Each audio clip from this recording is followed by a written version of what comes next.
Members, welcome to Strabane. We'll just go ahead and start. You're hereby summoned to attend the monthly meeting of the Health and Community Committee, which will be a hybrid meeting conducted remotely via WebEx and physically in the Council Chamber, Strabane, on Thursday, the 11th of June, 2026 at 4 p.m. Just move to the... Sorry, there's a bit of an echo. Sit your volume down, just.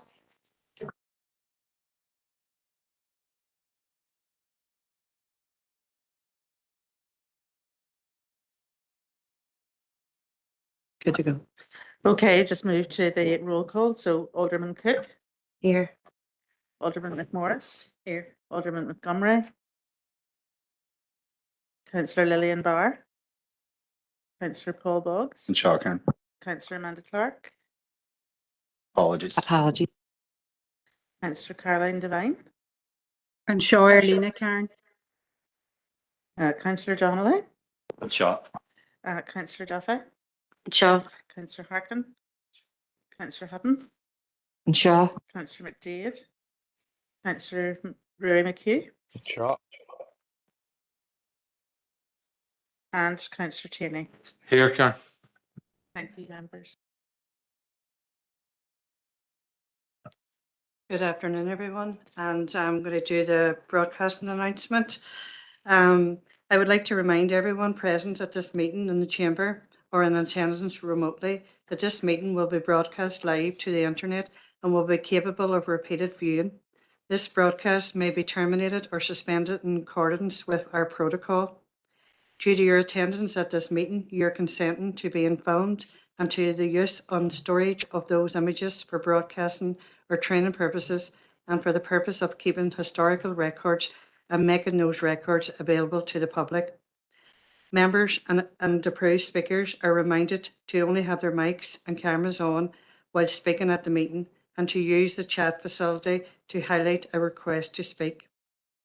A copy of the Council's privacy notice may also be found on the Council's website.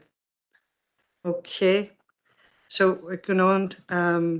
I'd like to welcome, sorry, bear with me 1 second. Any declarations of members' interest? Nope. You can give them anyway during the course of the meeting. Okay, and we're going to go on now to item 5, which is a deputation. And I'd like to welcome Pauline to the chamber. I had the privilege of meeting Pauline and going out to one of her events as deputy mayor. And I was amazed and blown away by the work that they're doing. And they're relatively new with all their programming and stuff. And I'd like to welcome you here, Pauline. The work that you're doing is absolutely brilliant. So you're going to have 10 minutes to do your deputation to the floor, and then we'll open it up for any questions. Okay. Thank you very much. Oh, my voice sounds so different on this mic.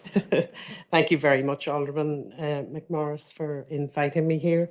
I am delighted to be able to share with you and explain the services of Action Mental Health Foyle. Next slide, please. So we exist to enhance the quality of life and employability of adults who have mental ill health. We are based in Pump Street in Derry, and we are part of AMH Group, of which there are 9 services throughout Northern Ireland. Action Mental Health is as old as the National Health Service, but it was formed in 1963, and we have had a presence in the Derry area for 33 years. We were formed in 1993. So, excuse me, next slide, please. We support adults who are recovering from mental ill health, and their referral streams are from recovery teams, primary care, GP federations, alcohol and drug teams, adult psychological therapies, jobs and benefits, and we also have a self-referral process as well. Next slide, please. We work with a range of diagnoses, and from schizophrenia to psychotic disorders, personality disorder, OCD, addictions, depression, brain injury, body dysmorphic, and borderline personality disorder. So quite a range of mental health diagnosis. Next slide, please. We have a combination of blended and face-to-face training.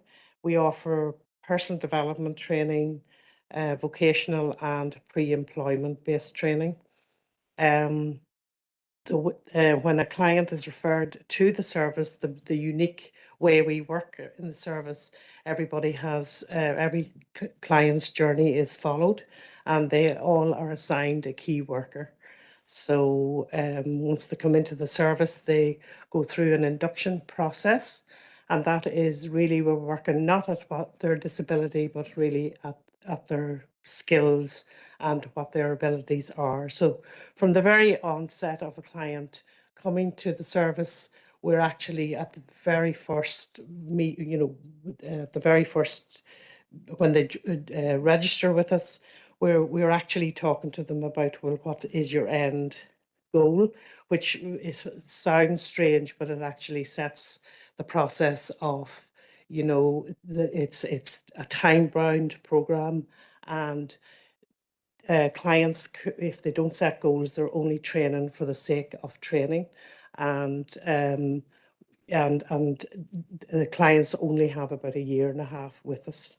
If it's a self-referral, unfortunately, they would only have 6 months with us. So, everybody's on a unique, different journey. So time is of the essence. And the beauty of having a key worker is if they're assigned onto a program or an event, and they do not show up or do not attend, or there's a dip in their motivation, then they are contacted. So, their journey is mapped right throughout, and that is a model that works very, very well. Staff are highly trained, trauma-informed, have absolutely trained in mental ill health, and are very aware of the the barriers that there is to joining a service like us. I must say, no person comes into the service whoopity doop and smiling and saying, "Thank God I'm here." It's the stigma is still alive and well, and it's very difficult for their clients to come through the door. But I must say, once they're in and have a few weeks with us, I find it very difficult to get them to leave. So that's that stigma, and it settles very, very well, and it is a community within a community. So as I say, it's very person-centered service, and the staff are skilled in their own vocational areas, because we offer, as I said, personal development from, as you can see, stress, confidence building, assertiveness, and we also offer the vocational skills as well, in terms of catering, maybe horticulture, arts and craft, retail, etc. Next slide, please. We have specialised support as well. We have a young people's programme called Boost. It's for the 18 to 25-year-olds, very hard group to engage with, but we're constantly trawling with that. And we offer a fantastic addiction support group, which has been recognised and endorsed by the PHA and the Western Trust. Great success and great recovery from that programme. We also offer essential skills in maths and English. We have a women's group, Yarn for Mental Health, and we have a man's group, weekly support in that as well. And we have the lovely skill set, which we've all heard from the local growth fund, and it is a pre-employment based skills build for 6 months support. And lastly, we have a very new service that we secured funding from the Department of Health, and it is supporting adults who are on any waiting list for NHS treatment, and we're providing 12 weeks support, and it is just tapping adults into pain management, getting them into diversionary activities to distract their pain or whatever mental health they're going through, and also supporting their mental health, because as you know, if you're on a waiting list, your mental health will deteriorate as you're on that. And it's obviously there to reduce isolation as well. We have just started our first group. It started in April, and I must say we're already breaking the stigma, because these are people we're working with that would never come through our doors, and now they're going to join the service. So, the stigma has been broken, and for those 12 weeks, they've built up trust, and also we're picking up on other areas. For example, they would never see themselves as joining an addiction group, but maybe there's some unhealthy habits, and we're picking up on them as well. So that's great, and domestic violence as well. So it's going to be a very exciting program. I have come out without the posters, but I will leave them in, because it's we're really trying to get it off the ground, and it's important to get the promotion through. So if you could help me out with that, that would be really good. Next slide, please. And that's the video. So we're not going to show the video now, because we're going to leave that to the end, because it's a bit tricky to show. But the video has been made by clients. It's from the client aspect of what it's like to be a client in Action Mental Health, and it does more justice than I'm doing explaining it here today. So it was made down in Springtown when we had our building, but what we're offering, it's still the same in Pump Street. So I'm moving on to just the benefits of the service and what clients say, and it is it is, what people, you can see there, it's been a lifesaver. We have got progression outcomes, and just last year we had and be mindful that we're working with people who are the furthest away from the job market, and we secured 30 clients into employment outcomes, which was just tremendous.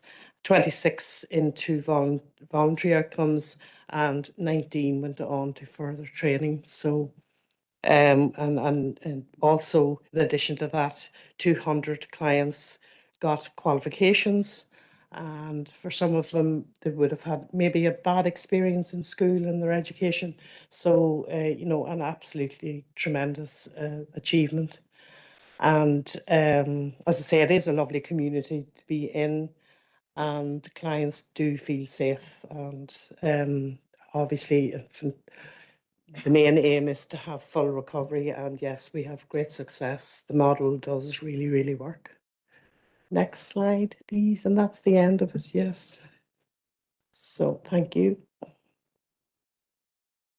Do you want to play the video? Yes, I would like to play the video and then take questions after.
The difference that I sense here is the human touch.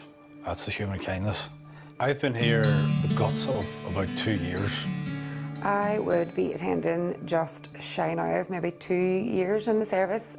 So I think it's around 7 months now. I was referred here by my social worker in Old Bridge House. When I first came to service, I was quite apprehensive, so I could put in sort of easy and joined a women's group, which was basically women just having a wee sit around and gossip. I have actually done so much in the 7 months that I've been here.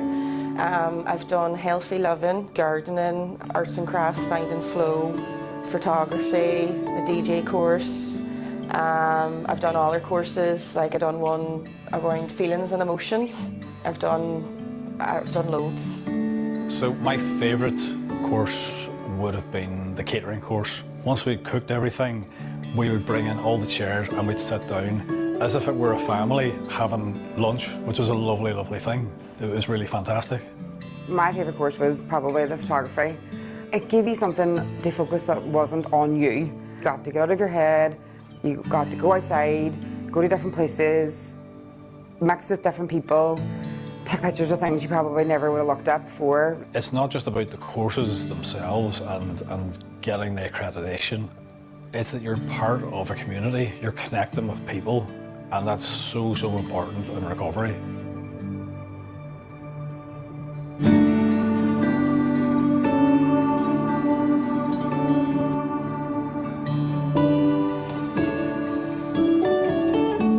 You know, I'm collected in the morning and driven down here. Whenever I first started down here, that was one of my major issues, that maybe I won't be able to attend. It's a really friendly, really welcoming place. It has definitely helped with confidence and reduced panic, because crowds, new surroundings was never always easy. I had isolated myself for a few years in regards to having a fear of actually leaving my house. So I think one of the major benefits for me is getting back the social skills that I was lacking. And along with that, then I've been able to rebuild my confidence. Don't be afraid to make the move.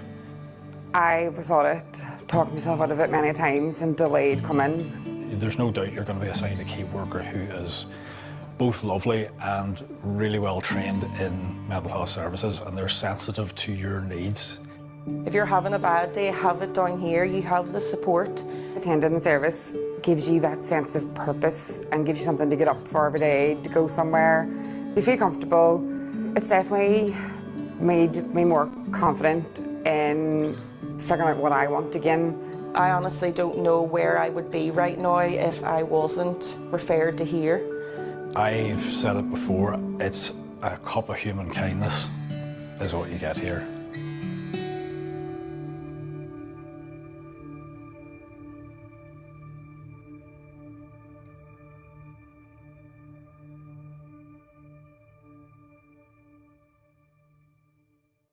Thank you for that, Pauline. And as I says, I was at your services and I was absolutely blown away. And you have created a really safe space for people. And even they're opening up to myself when I was there, do you know what I mean? And they were giving me the exact same message, that the services that you were providing to them was actually life-saving.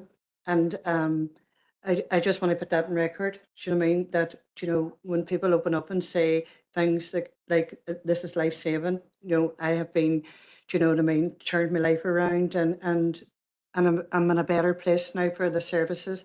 That's a testament to what you're doing through your work. But I'm going to open it up to the floor, and the first indicated speaker I have is Chelsea. Thanks, Chair, for letting me in, and thanks to Pauline for the presentation and for highlighting the vital work that Action Mental Health carries out across our communities. And it's clear to see the support and guidance that you provide. It does make a real difference, not only to the individuals, but to their families as well. It was great to see as well, like the upskilling, you know, side and the pathways into employment, like hearing that feedback is really, really good.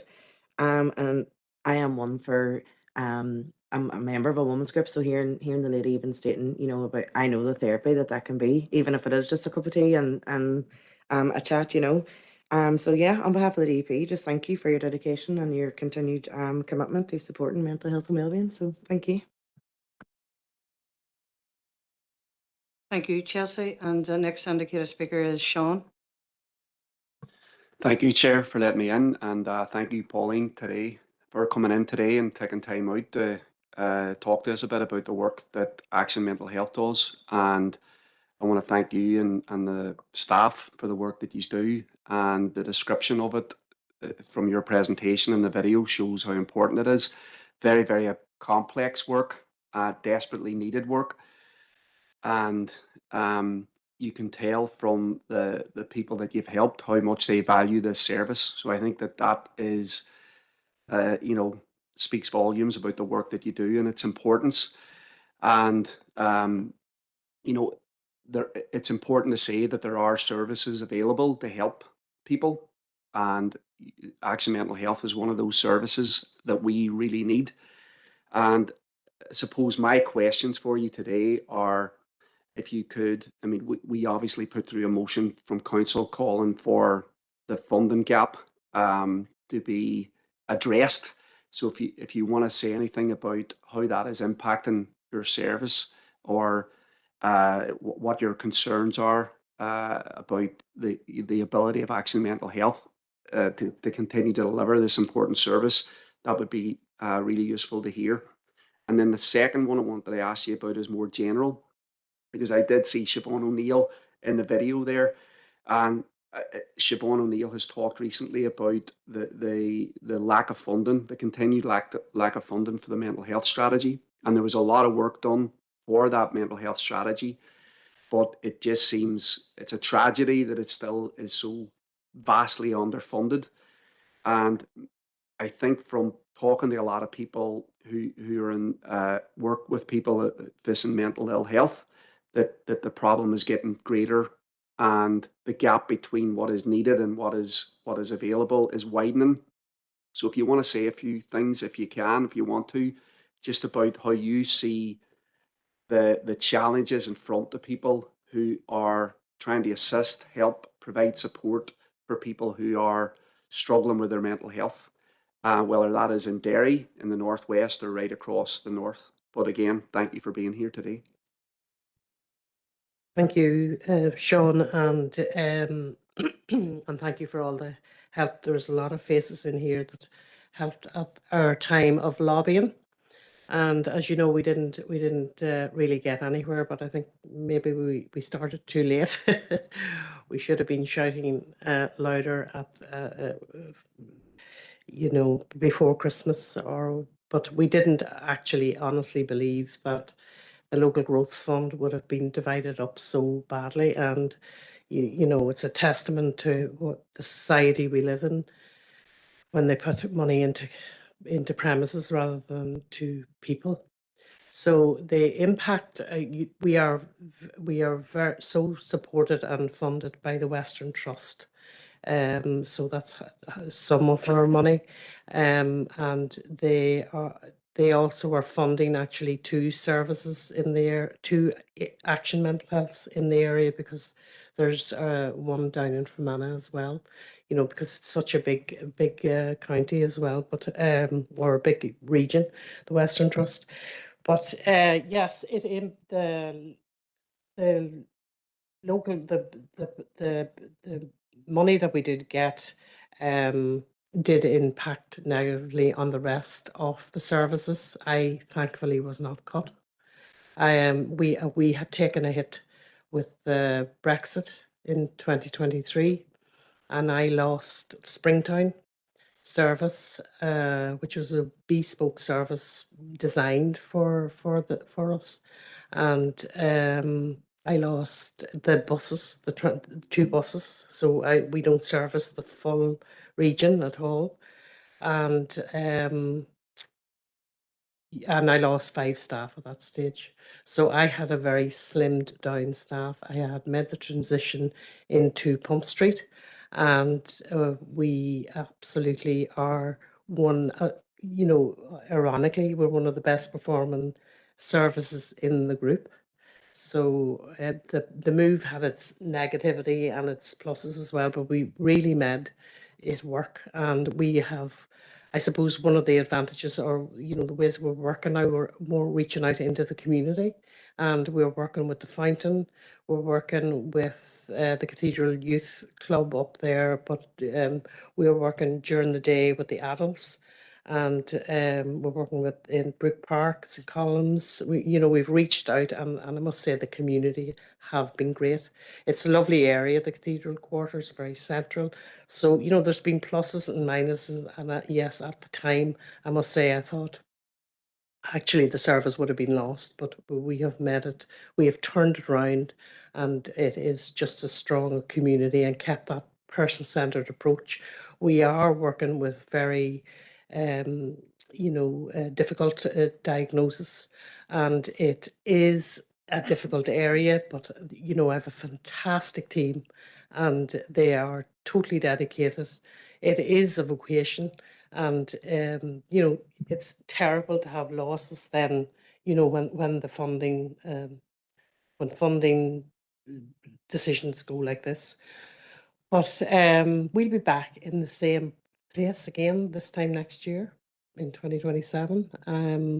The shared prosperity funding was not replacement funding, and it has absolutely taken its toll on the on Action Mental Health itself. But we were part of a consortium coming into the Shared Prosperity Fund, and that has taken its toll with other groups as well that are working with disadvantaged people.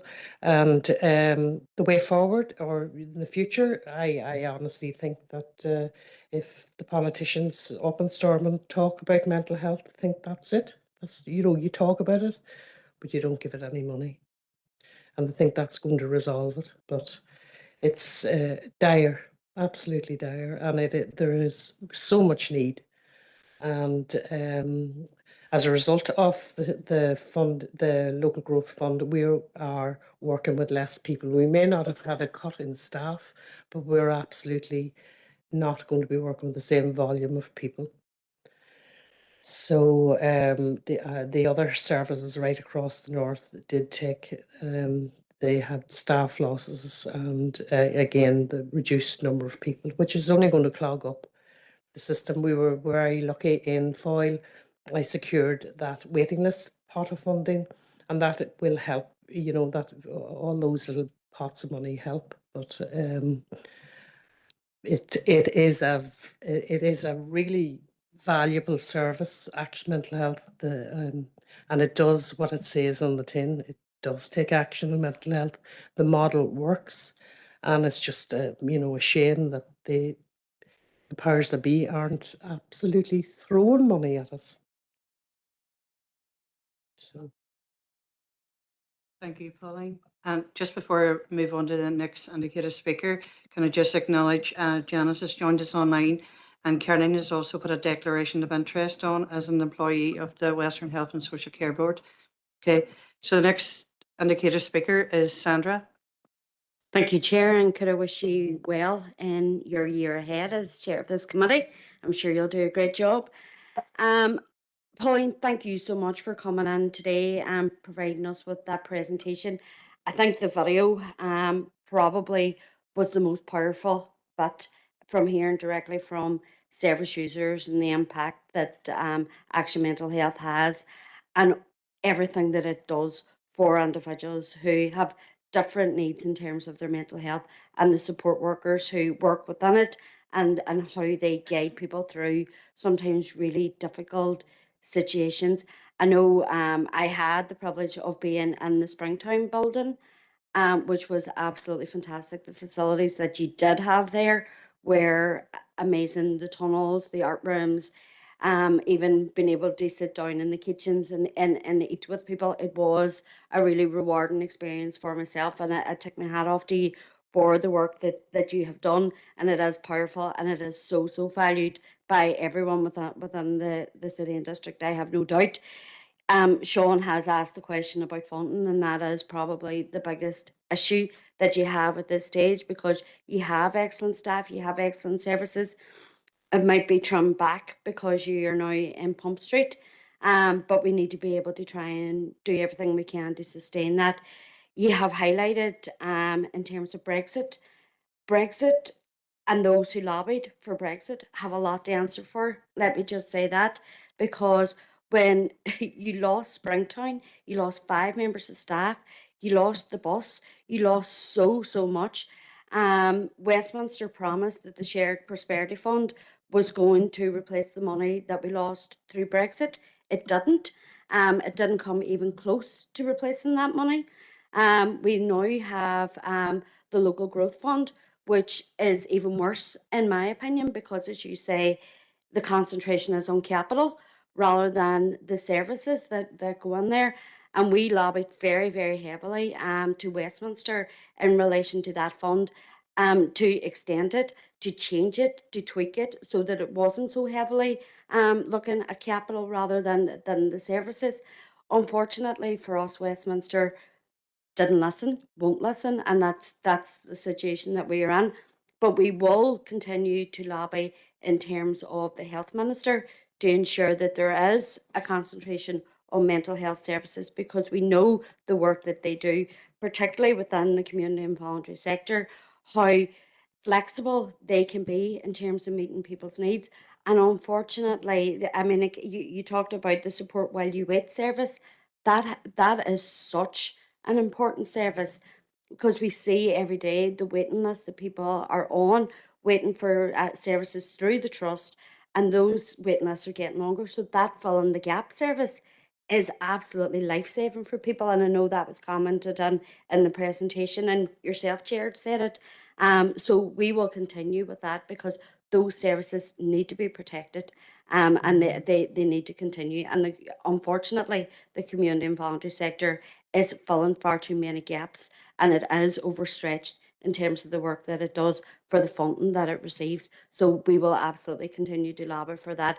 I wish you well. I hope that I will get the opportunity to come and visit you in Pump Street, see the work that you do there, because I know from Springtown the work that was going on there was absolutely tremendous. So it's terrible that you're in this situation and that you're here, and you can hear it in your presentation that you do feel deflated from one cut to the next, from Brexit on, considering where you were at and the work that you were doing and the people that you were able to reach. So from a Sinn Féin perspective, we will continue to be lobbying the health minister in terms of funding for this service and other services that have lost so much. Thank you, Sandra. Okay, so thank you, Sandra. I didn't hear a question there, but just comments. Yeah. So next indicated speaker is Catherine, and I'm just going to acknowledge Derek Hussey's joined us online. Thank you, Chair, and good luck for the year ahead. Thank you, Pauline, for coming in. I will echo what everyone has said. Down in Springtown, for New Horizons, I worked in mental health in the trust for 15 years as an occupational therapist. So Fall New Horizons nearly felt like an extension of what I did as well. It's very practical, skill focused, building people to where they can get to, and then helping them in the community. It's hand in hand with what I would have been doing in the trust. And I was just thinking about how many times I probably wrote in my notes FNH. We had so many clients that went down and benefited so much from it. I nearly expected to see some of them in the video, because I'm just sitting thinking about them here now. So it was incredible. I haven't got up to Pump Street. I've since left the trust and not in that job anymore. But I would love to get up and have a look around, because it's a passion of mine. Is that kind of practical support we can give to people with any kind of enduring mental illness. I suppose even looking at the comments from service users, one of them said it saved their life, and that's the very the emphasis that we need to have. That speaks volumes for the support that people are being provided. Thank you for your honesty in answering Sean's question, because not everyone is as honest, and I think that's really it's really nice to hear, although it's really difficult to hear at the same time. I think that we know the impact that mental health and poor mental health can have on every aspect of life. And we know how interlinked it is to poverty, to education. We know how it's all linked about. So yes, I agree, it's the health minister, but it's a whole executive approach. We need everyone to come together, work together, use every bit of funding to kind of work out how we can break this up and make sure that services are available. So I think that everyone needs to work together. It's not about party politics or anything else. I think it's about how we can make sure society is better for everybody. I had two questions. One was about the support while you wait service. That's amazing. I hadn't heard of that. I know you're saying that's new. So I suppose definitely get us the posters. But how do you access that service would be one of my questions. And like, do you need evidence that you're on a waiting list? So do you need to be within this trust area? Say I work in McGee now. So say you're a student and you're a waiting list for something for somewhere in another trust. Can you still access it? And the other question was, with all the work and Palm Street being closed, are you seeing any sort of impact on your service users being able to get in or access services? But thank you very much for coming on and for all the amazing work that you do. Thank you. Thank you so much. Yes, it's a self-referral to the waiting list support service, and the only difficulty with you can be on any waiting list in any trust area, but it's only delivered in the foil service. So I don't know how practical that would be for people, but if yes, it's just absolutely proof that you're on a waiting list, and that's it's very, very simple, and that was the idea behind it, to not make it complicated. And I've forgotten the next question.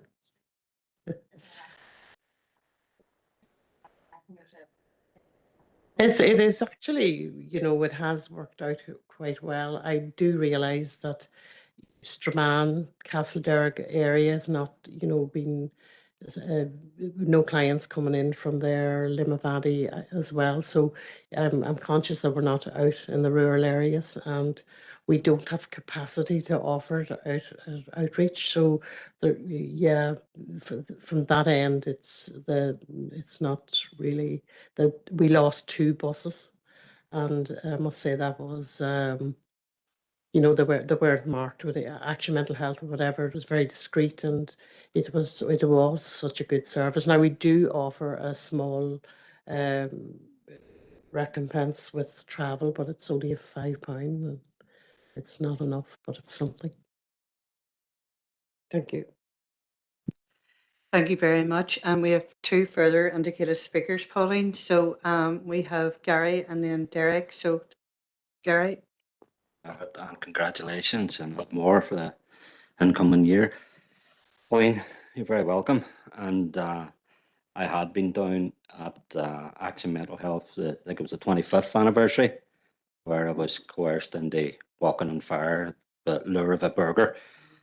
But at that trip, I got a bit of insight in some of the work, and it is life-saving work. And I met a number of service users or people who avail of the services. And they were known to me. They're in my constituency, they're neighbours. So I did, and I do see the need, the very important need for it, the valuable work that's happened. And unfortunately, we have a dysfunctional government, and it seems to be a pattern that it's the most vulnerable who pay, who the cuts on the. And, in my opinion, this government is not only dysfunctional in preventing cuts, but it's also dysfunctional in, allowing the conditions to materialise, like housing, the health service and all of that. And unfortunately, this manifests in attacks on those who probably need the support more than. So I don't have a solution. I don't. But I haven't been in Palm Street. But I just when I seen the video there about the garden and the growing and the vegetables and that, and it's something that I avail of myself. I'm a volunteer in a community group in Craigan, and I see the importance of that for people coming in, even if it's to get away from their routines or to escape from the rat race. Is it a case that is that still operating in Palm Street, or are you using that from, say, like the groups that you mentioned earlier that you're going out to? And the second thing that I would say is that is there support mechanisms put in place for staff who are at the coalface and who are dealing with this? on a daily basis, and then trying to struggle to maintain services. Thank you, Councillor Donnelly. We are reaching out, as I said, to the communities, and we have allotments now over at the fountain.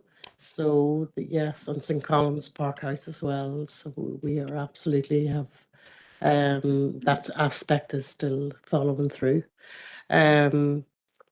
We yes, staff are supported, and yes, we have our protocols in place to support staff through all these changes, and in terms of the work they're doing as well on a daily basis. There would be safeguarding meetings and supervision meetings, and yeah, we're working with a lot of very difficult cases, and yeah, it's all professionally carried out. Thank you. And the last indicated speaker is Alderman Hussey. Thank you, Chair, for the opportunity, and not a member of committee, and best wishes for your year in the chair and to your deputy chair. Thank you for the presentation. I come in at the tail end of the presentation, but in your responses to questions, I noted and my colleagues will understand that I noted the response when Councillor McDaid was asking some questions there with regard to the scope, the area covered by yourselves. The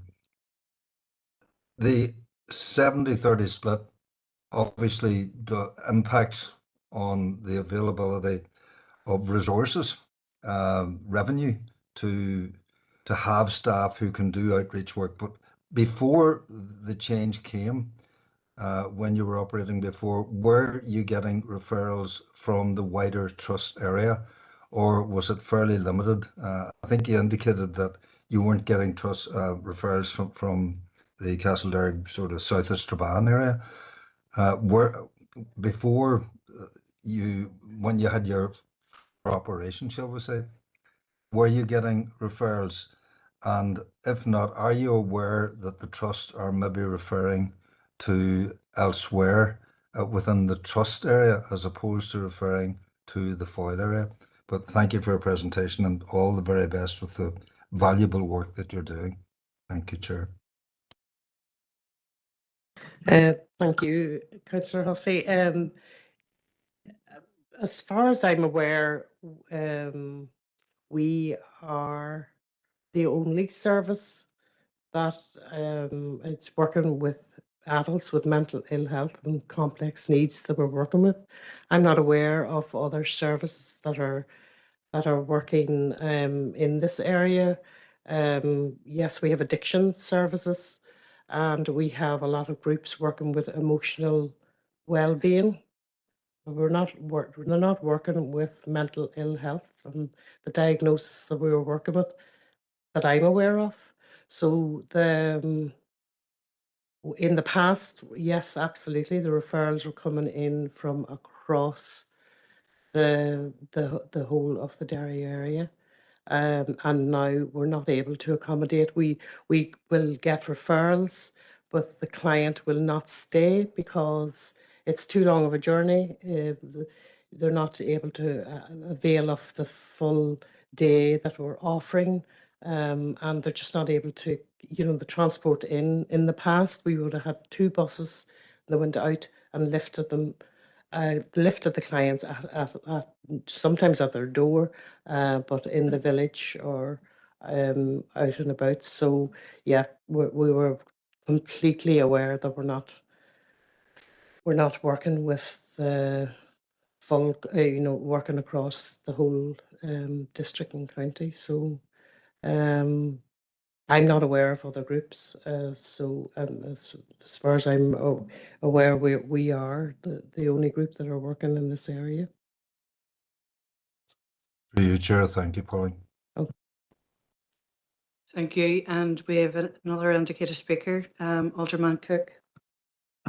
Thanks, Chair, and I appreciate everybody spoke again. It was just a question I forgot to ask when I spoke earlier. And Pauline, it was just in regards to you'd mentioned during the presentation. So I was just wondering what happens after, the 6 months if a client feels like they would still need to avail of the services, or if they were still on their journey, to better mental health.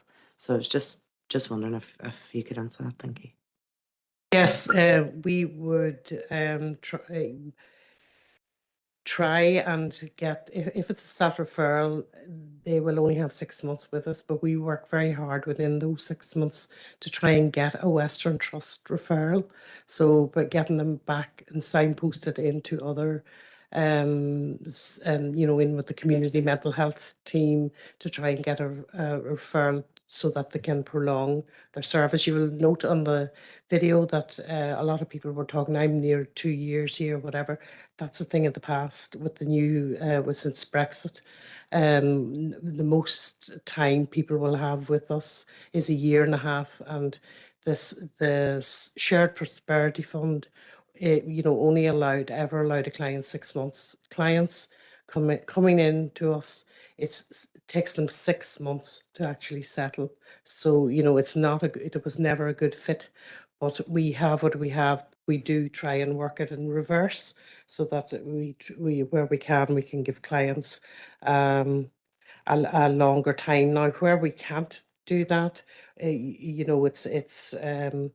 will try and get them connected in, depending on the significance of their mental health, get them connected into community groups, but anything to ensure that they don't go back out into their homes again and pull the curtains, which absolutely mental ill health just love isolation. So we work with them in that respect, so did that answer you? Was there? Okay, thank you. Okay. Thank you, Pauline, and we have no more indicated speakers. So you're free to leave. But I just want to say thank you very much for coming along today. Very, very comprehensive. It's vital, the services that you're providing. And I know you had indicated before that you'd be looking to come in again, and around next year, whatever. But get in touch with us and we'll certainly get you into the deputation list. But thank you so much for coming. You're free to leave if you want. You're free to stay if you really want. But yeah, thank you. Thank you so much, and I hope I didn't insult when I said, in politicians, I wasn't actually really talking about yourselves. I was talking about Stormont. So I'm sorry. Of course, you're all politicians, but I didn't mean to insult you. And your support is vital. And it has been, and I thank you, because when we do call, you do help us. So it's just to help us get the ear of the people in Stormont who just. Yes, okay. I'll leave it No at bother, that. no one Okay, full thank you. ticking, Pauline. We're used to it at this stage, so no bother.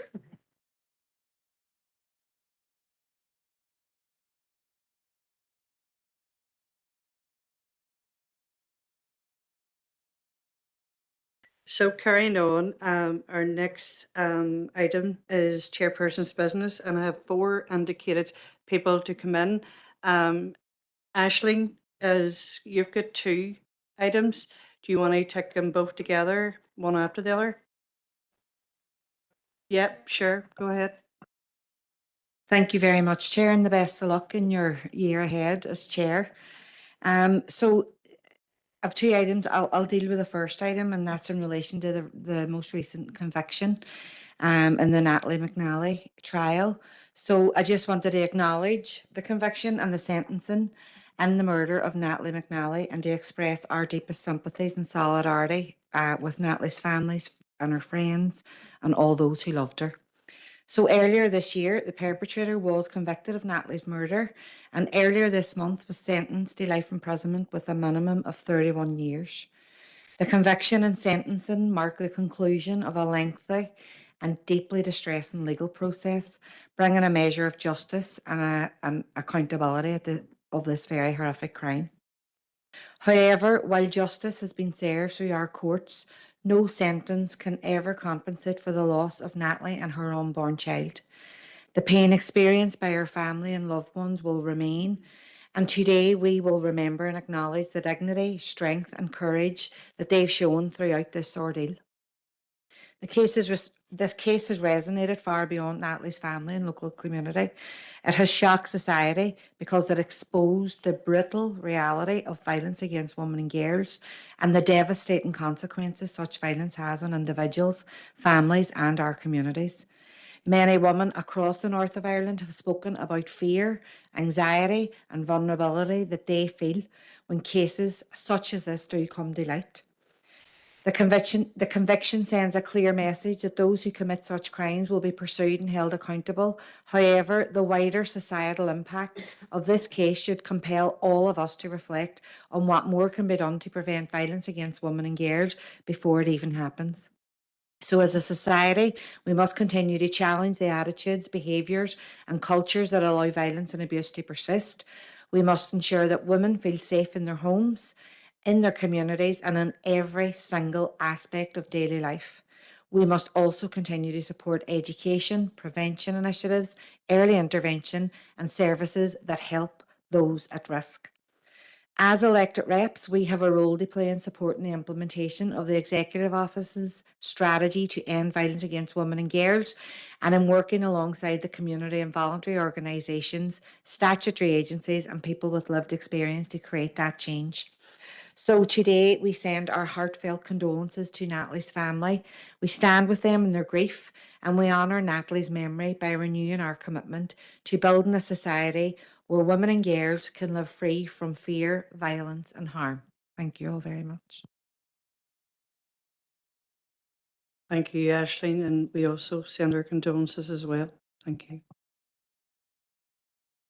Do you want me to do my second item, Go Chair? ahead, yeah. We want to get the speakers. So, recently the Northwest Cancer Centre's oncology team was awarded the Oncology Team of the Year at the Healthcare Awards. So it was a significant honour and a testament to the dedication, professionalism and the innovation of the staff who provide the cancer care across our city and region. But whilst those awards are important, what matters the most is what this recognition says about the quality of care being delivered to local people at some of the most difficult moments of their lives. Every day, the doctors, nurses, pharmacists, the health professionals, the support staff, the admin, all at the Northwest Cancer Centre provide compassion, expertise and reassurance to patients and families facing a cancer diagnosis. This award recognises not only clinical excellence, but also a commitment to improving the patient experience through innovation and teamwork. The Northwest Cancer Centre has become a source of immense pride for our city and district. It serves communities across the wider Northwest and has established a reputation for excellence that is recognised regionally and beyond. So I believe that it would be fitting for this council to formally acknowledge this achievement by asking our mayor if she could host a civic reception for the oncology team and the wider Northwest Cancer Centre staff in recognition of their award-winning work and continued service to our community. And this reception would allow us as a council, on behalf of our residents, to express our gratitude to those who make such a positive difference in the lives of thousands of patients and families every year. It is a gesture of appreciation for a team that has brought distinction to our city and district, and more importantly, delivers excellent care to our citizens. So if we could make that request, please, to the Mayor. Thank you. No problem at all. Councillor Hutton, we'll get that request put forward. I have no indicated speakers, so the next item of chairperson's business is from Councillor McDaid. Catherine. Thank you, Chair, and I'll be very brief. It's just I have been speaking with Stephen McPeak, who is founder of Civic Dollars. I know that we've spoken about this initiative in the chamber before, so I just wondered if we could maybe request that he comes in and addresses, it would probably be this committee. It's an initiative that works closely with health about improving health equality or health outcomes and reducing obesity. And so I think it's an important kind of element that we could maybe get involved in from a council perspective a wee bit more. So if I could request they come in. Thank you. No problem at all. That request will be put forward. I've no indicated speaker, so we have one last person for chairperson's business. Came in late there. Just good job of seeing it there. But the last person is Councillor Harkin. Thank you for letting me in, Chair. And like others, I want to wish you well in your year of chairpersonship. So all the best for that. Yeah, look, I mean, I think we're all aware of what's happened across the north over the last several nights. There's been unbelievable violence, and I think people have been shocked by it. And what I wanted to draw attention to today is the attacks and the threats that are being issued to healthcare workers. And there was a rally today at Royal Hospital in Belfast, and there will be there's some other discussions about having solidarity rallies at Altnagelvin. And I think it's very, very important that as a council, we send a message of solidarity to all our workers in healthcare. And it's shocking that they are now being followed home from work, followed to work, and are sitting in their houses terrified. I've been contacted by people who are not being burned out of their homes in Derry, but are being quietly told they need to leave. And this is what's happening. And it's not the case that it's one particular person or anybody that is a migrant, anybody that is a person of colour is a target right now. That is where we've got to, and it's completely unacceptable. So I think it's very important that we can't tolerate this. We can't accept it. The violence has to be halted. I think as a council, we have to speak out in solidarity with all migrants, all our migrant workers in the health service who we absolutely depend on, because if they weren't there, our health service would be in even worse state and wouldn't be able to deliver the services that so many people, perhaps even some of the people who are attacking them in their homes, attacking them on the streets, absolutely depend on. So this is why this is absolutely shocking. It's not the first time that this has happened. I mean, we've had a series of years now where we've had pogroms, people being burned out of their houses, and healthcare workers being attacked. I know that the healthcare unions have issued a very strong statement condemning the attacks on their members, and I know that there's very strong solidarity from all workers in the health service to migrant workers who are their colleagues, who are their friends. And I want to urge people to support and join the United Against Hate rally that's going to be in Guildhall Square this Saturday at 2 o'clock.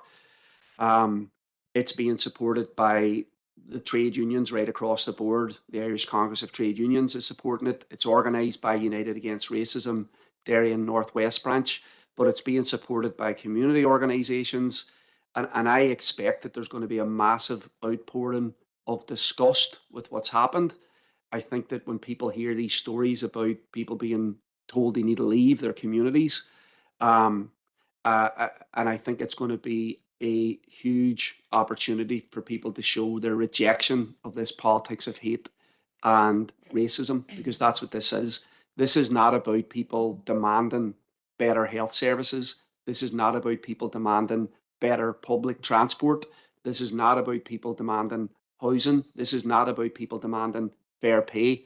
This is about racism. And the fact that we have people who are the henchmen of Tommy Robinson flying from Britain to Belfast to join in these pogroms tells us everything we need to know about what's going on. So I think that, thank you, Alderman McMorris, for giving me the opportunity to speak about this today. And I'm sure it's something that many of us are outraged about and want to do something about. But I think the main thing right now is we need the people who oppose this to show their opposition to it. We need to stand in solidarity with people who are being attacked. And these people are not other people. These people are our co-workers, they're our colleagues, they're our friends, they're our neighbours, they're the people we depend on when we seek public services. And I think that we can't tolerate this poison in our societies. We have to stand against it. Thank you, Chair. Thank you. And again, I agree. We should all be calling out any types of racism, intimidation, or violence. It's a scourge in our community, and I stand wholeheartedly with that.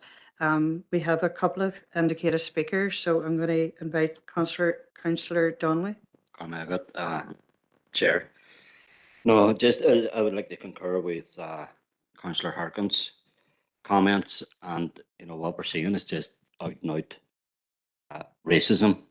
There's no politics in it other than the politics of hate, and they're using a horrible, despicable attack in North Belfast. That words fail me regarding that attack, and I think we should send solidarity and a speedy recovery to the person who was attacked. But this incident seems to be a straw that has allowed hate to flood onto our streets, and the hatred that's on our streets is very visible when we see children having to leave homes that have been there for 20 years and they're on fire. But the other side of that is that over the last number of days, there's another hatred that is just, it's very real, but it's not visible.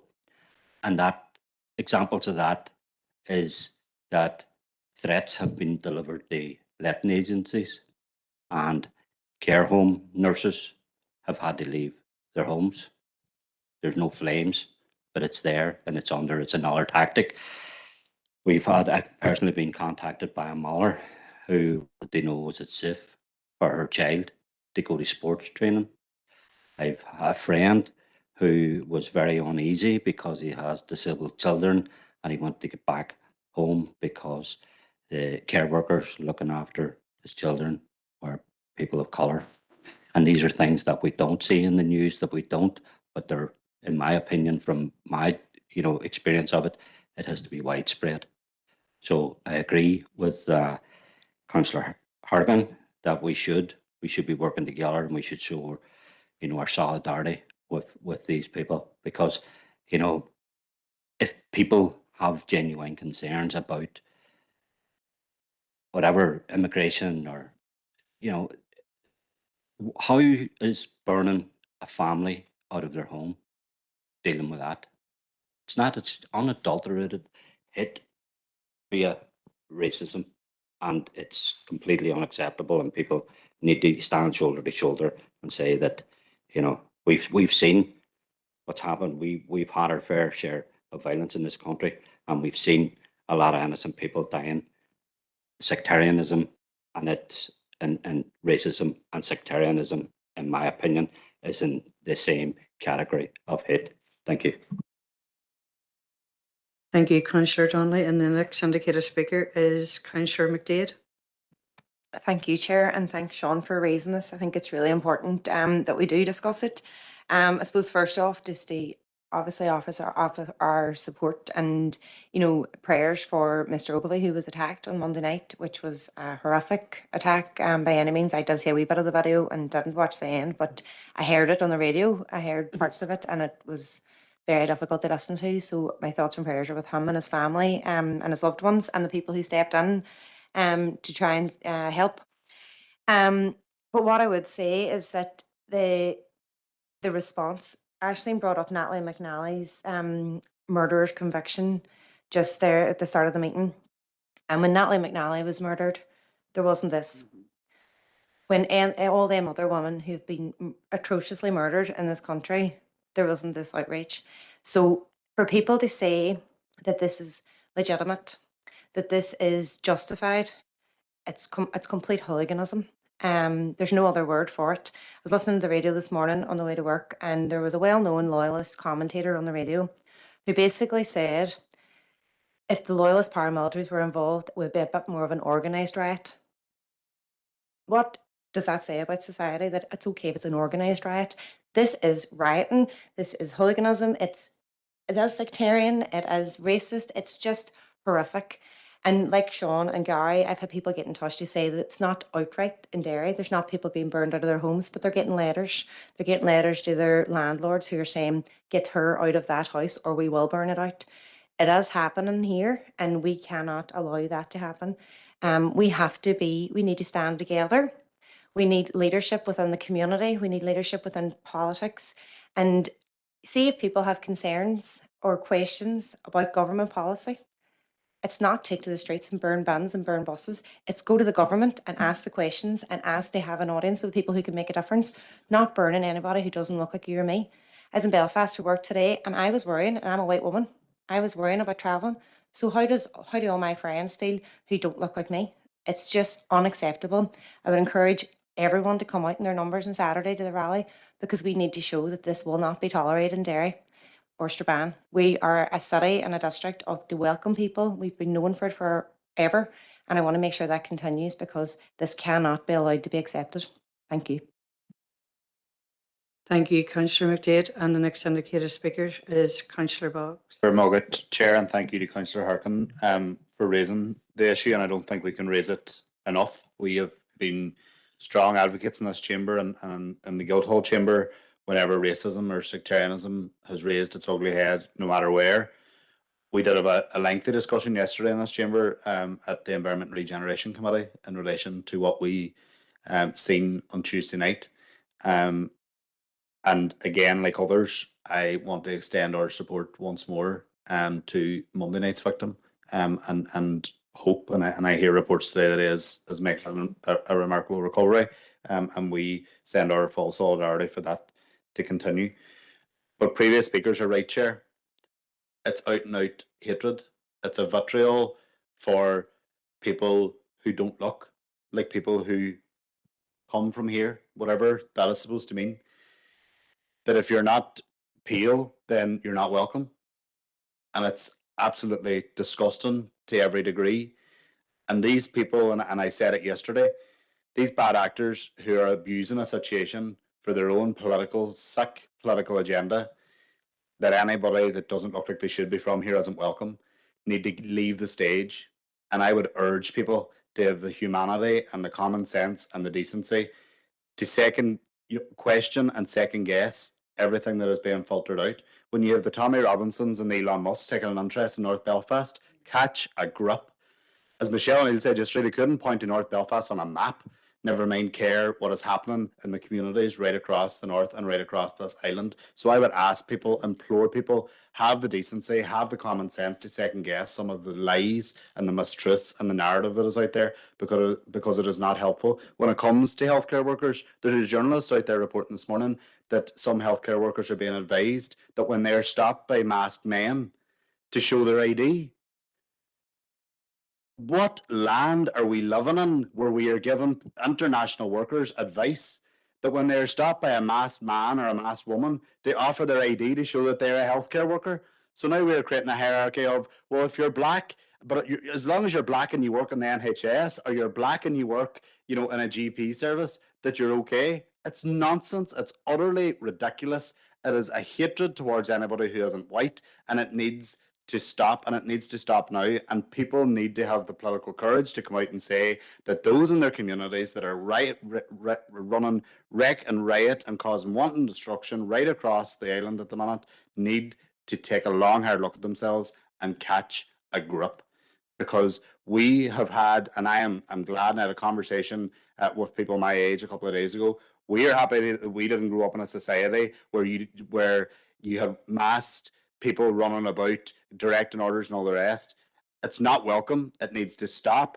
And we cannot let minority communities here feel that they are at the behest of other people. It's not good enough, and people don't want to see it. So I too encourage people to come out and stand shoulder to shoulder on Saturday and show people that their division, their hatred and their narrative will not be accepted here or anywhere on this island.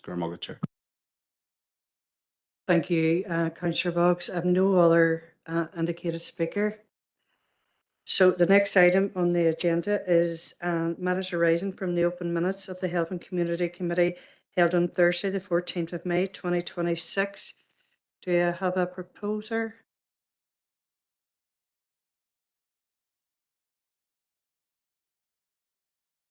Okay, any matters arising? Sean? Thank you, Chair, for letting me in. Look, we had a long discussion about privatisation of the health service. It's item 12426. And I just wanted to mention that the Union has called a rally at Stormont on June 15th at 1 o'clock, and their demands are for fair pay, pay parity, and for safe staffing.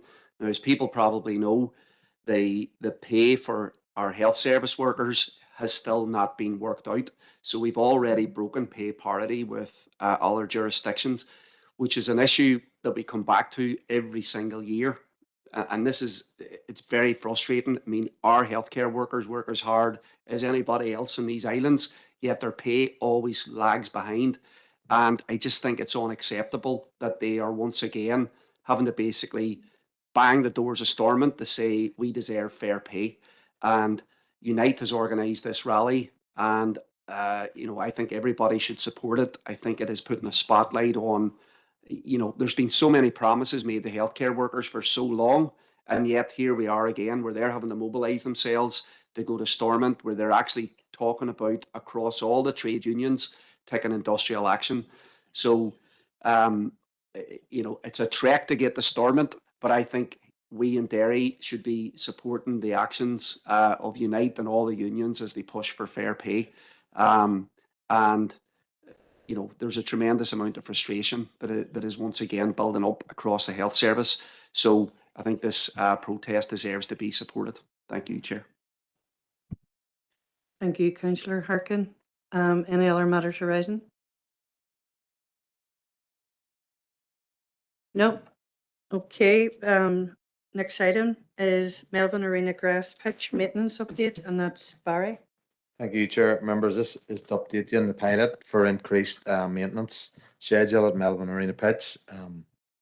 You previously approved, members, an increased maintenance schedule at Melbourne Arena for a 10-week trial period. The pilot saw Melbourne Arena receive an additional second weekly service for a trial period of 10 weeks. And as part of the evaluation, officers requested feedback from all users of the pitch during that time. Of the 4 clubs that booked the facility, we had a response back from one of the clubs.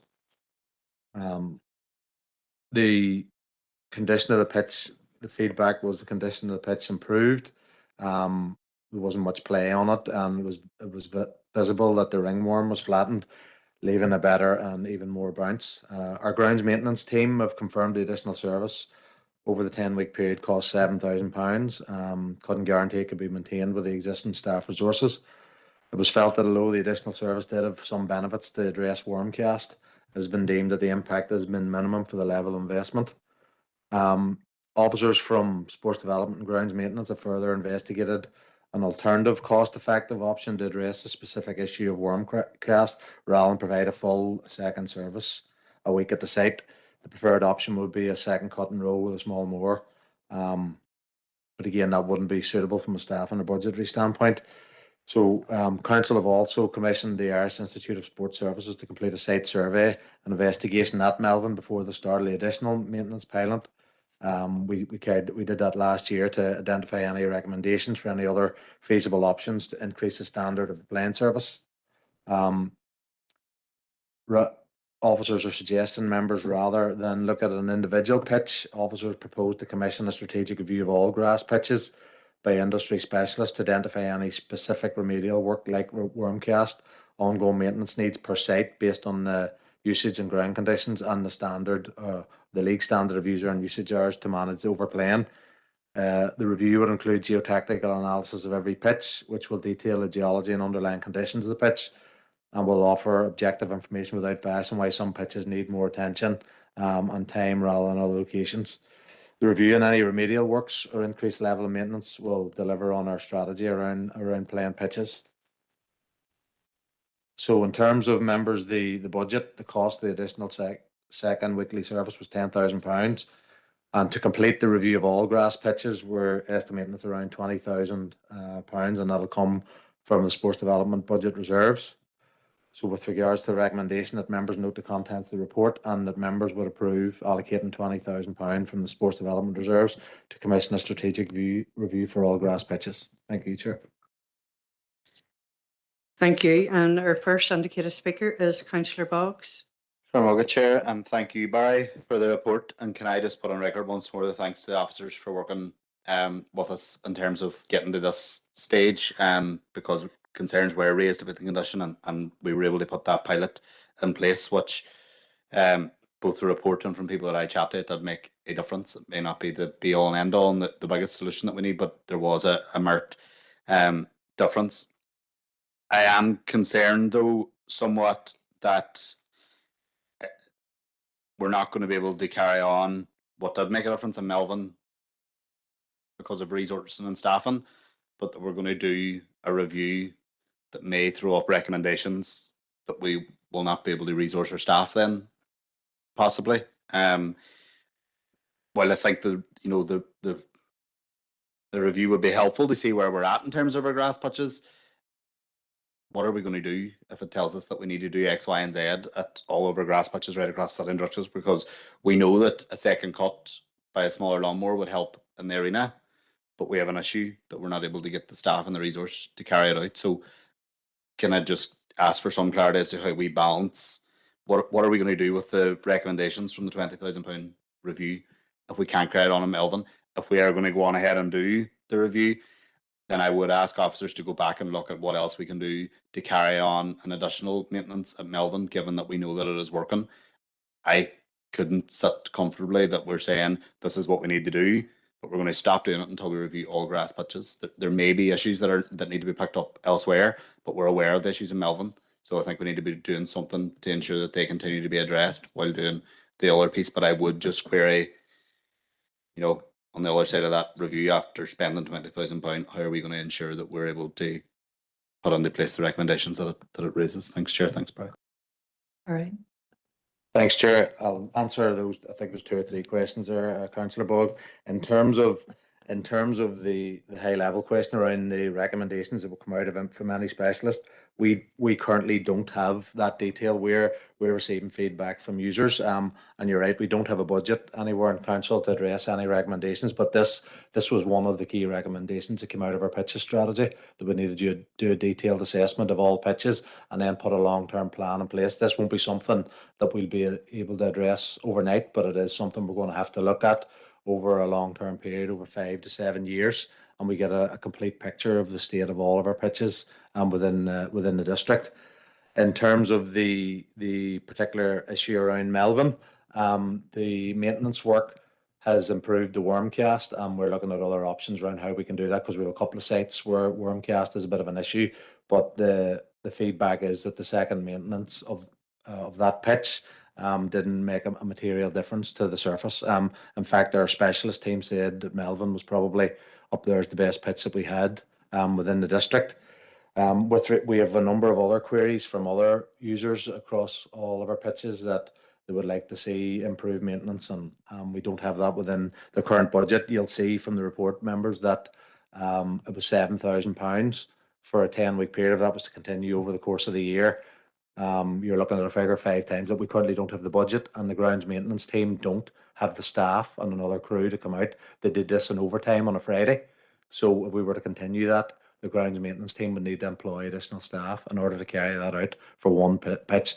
And I get your point in terms of if we have to do that, if there's a recommendation comes forward on other pitches, what we need to do to improve it. But again, that's one of the long-term plans we're going to have in place to improve the standard of all our pitches across the district. Members will know that we're getting more and more demand for our pitches due to the great increase in the growth of female sport, and it's something we're going to have to look at with regards to all our pitches, about getting an extra play a week in as well, which again will have additional maintenance requirements. So I think I've answered a couple of questions there, Councillor Boggs. Councillor Boggs. Just quickly, Chair, thank you, and thanks, Barry. I didn't propose the report yet. I'm happy to propose it on the basis that if issues arise again, that we look quickly at them in Melbourne, because I'm going to use my words very carefully. I don't want to say that the report kind of argues 2 points at the one time, but on one hand, it does say that there was some improvement.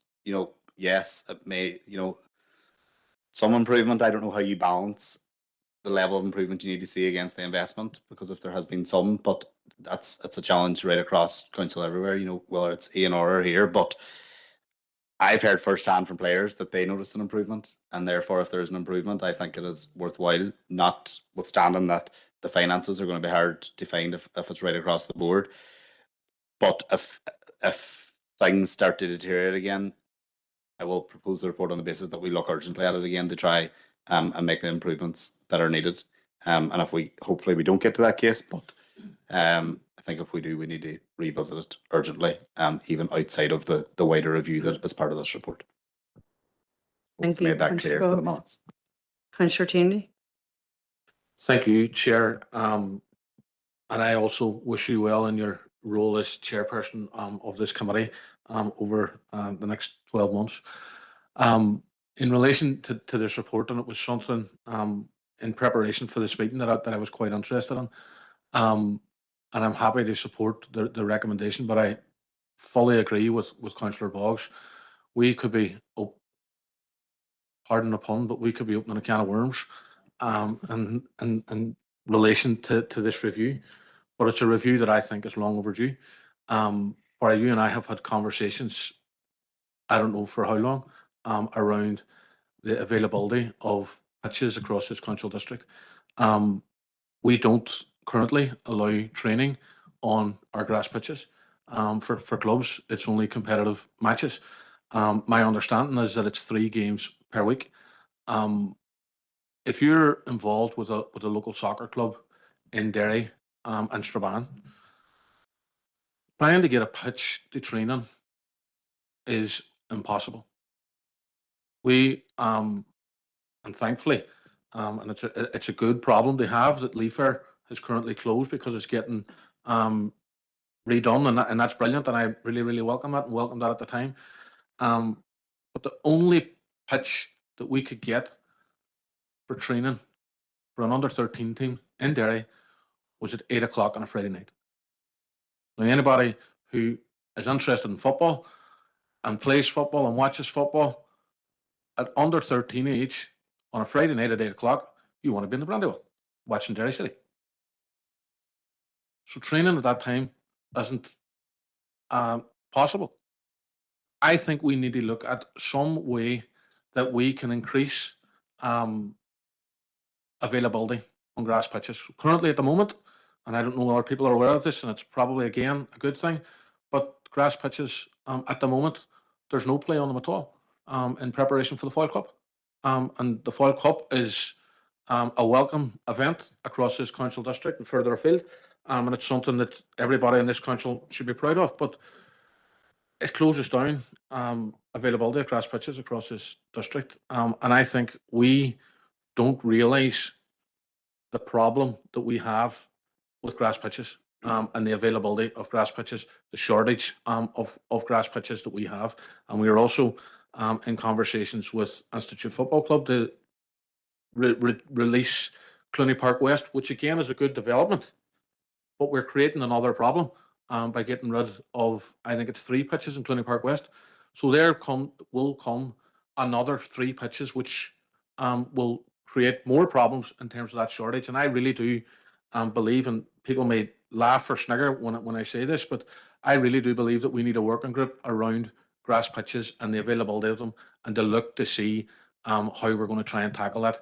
I understand that the booking process for next year is soon to open, and I've got concerns around that. So if you have a club who is smart enough or crafty enough, depends what way you look at it, and they put on for every single slot that is available on every single pitch, what is the process of prioritising who gets what and where they get?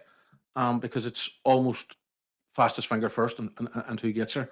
And I think we have a major problem around the availability of grass pitches, the training opportunities on grass pitches.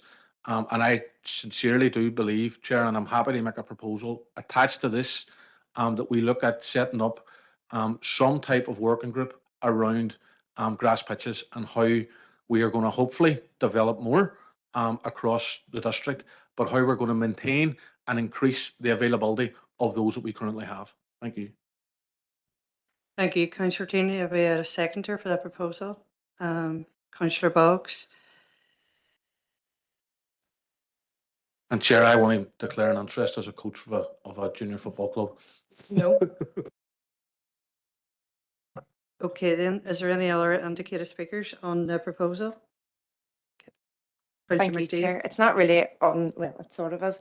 It's just on the application and the open call for the training. I was chatting to Brian about this before and he was like, oh, you can't train on grass pitches and different types of pitches. I don't understand the different types of pitches. I'll not pretend I do, or who's allowed to and who's not allowed to.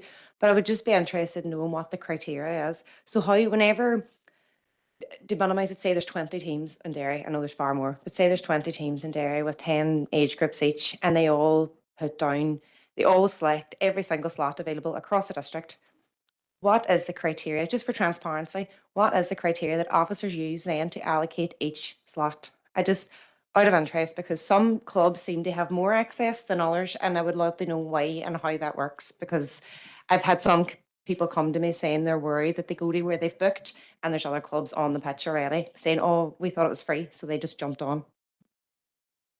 Through yourself, Chair, without answering the first question, and when the working group meets up, it's complicated in terms. I'll try and give at a high level. We are currently reviewing our booking procedure for pitches, but it's going to have to be equality proofed, and it is difficult.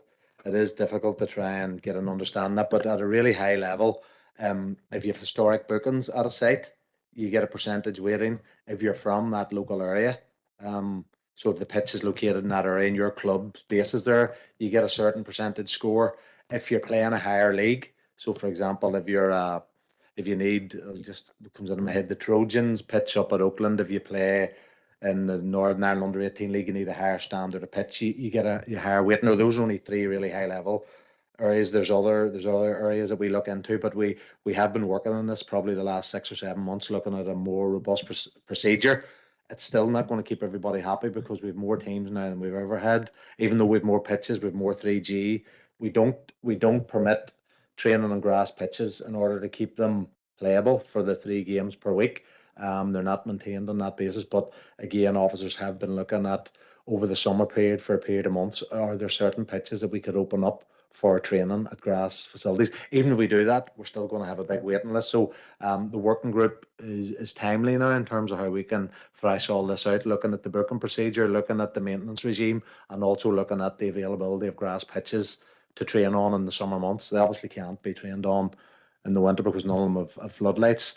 The big problem as well is, you look at the lack of sport NI, and funders don't fund floodlights for grass pitches either because they don't want grass pitches trained on. So I hope that's answered, Catherine. It's at a really high level. There are other criteria in there, but I don't have it available. But it's something we definitely need to look at and change. And there will be winners, and there'll also be losers in that teams that have been booking somewhere for 12 or 14 years and so many slots, and with the new procedures, there's going to be winners and losers around that.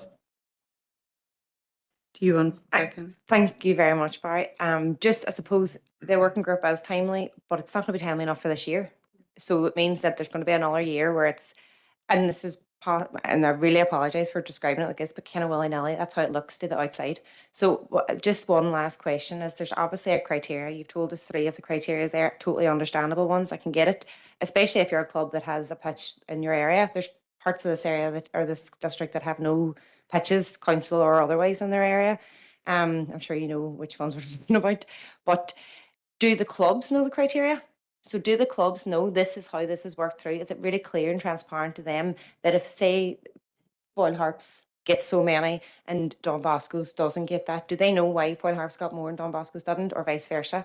Just out of, Foyle Harps do, they get more than Don Bosco's, but anyway.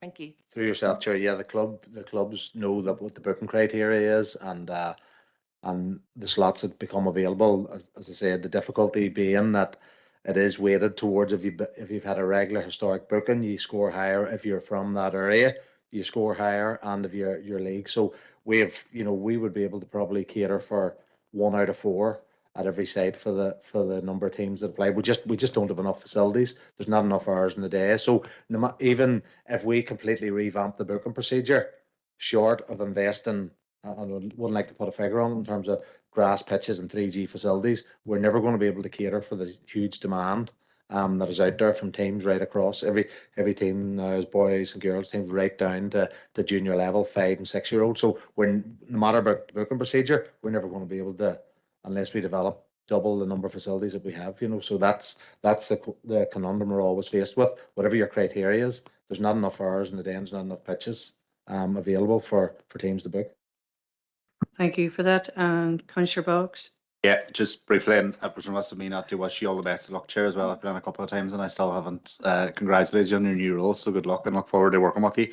Just as the conversations went on, I think it's important to put on record too appreciation to the teams who are working on a very, very challenging environment, because I don't envy any of them whenever it comes around to trying to slot everybody in and workarounds and trying to make sure that everybody's getting a fair crack at the whip. And I think just to answer part of Councillor McDade's question about do sports clubs know enough about the process, I think sometimes in my experience they know far more than some of the rest of us, which is part of the problem at times as well. They know exactly what they are entitled to and what is a fair crack of the whip for them, and fair play to them for knowing it. They're looking after their own, but I think it's just important to put on record our thanks and appreciation to that team of people who are tasked with the unenviable job of trying to make it all work, because it can't be easy, and just to give them a shout out as well. Thanks. Thank you, Councillor Boggs, and I agree with that. I sat in one of the panels where they were picking who gets what, and it was just the minefield, and you're never going to please everybody, but I appreciate that. The last indicated speaker is Councillor or Alderman Hussey. Thank you, Chair. And I thank Barry for the explanation of the, well, for want of a better word, hierarchy.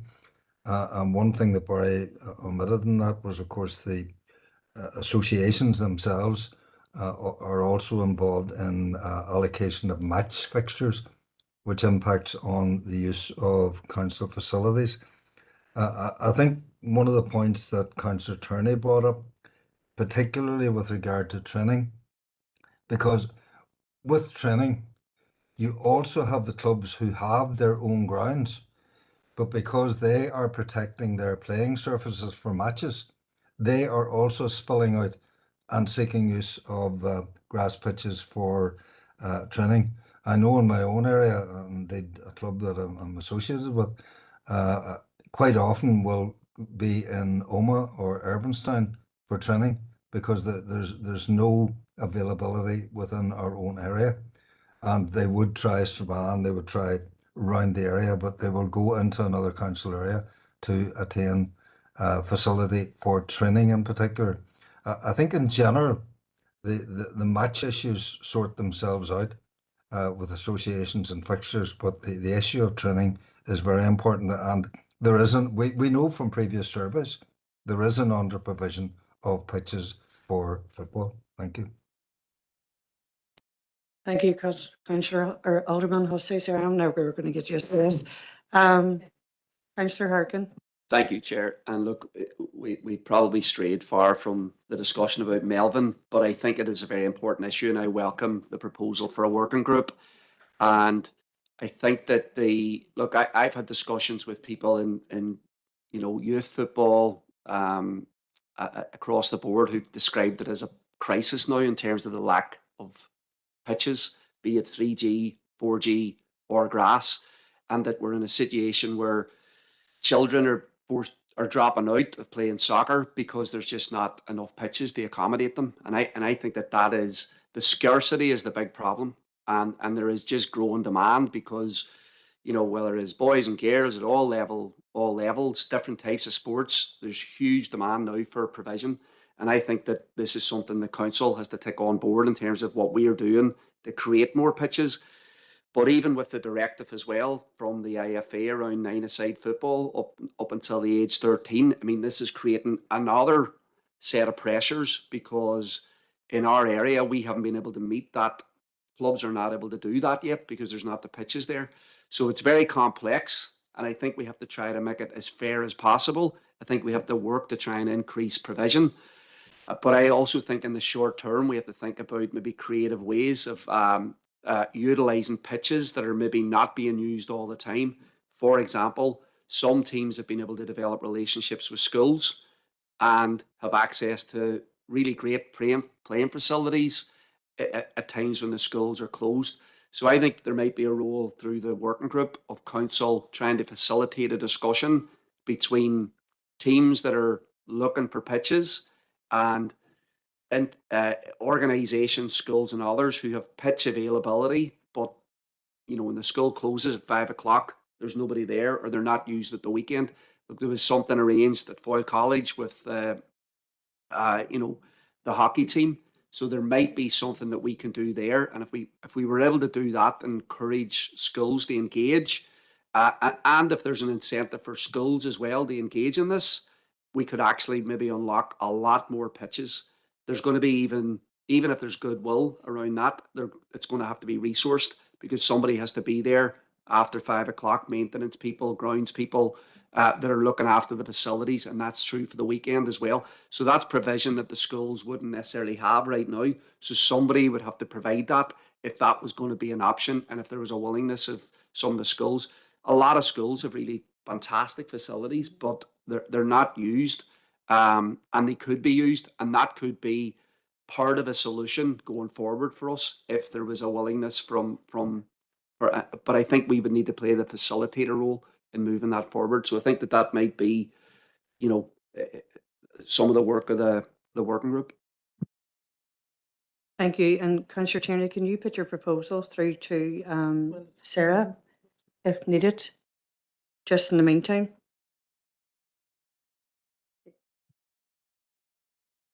Councillor Boggs, you made the initial proposal and it was added to by Councillor Tierney. Yeah, sorry.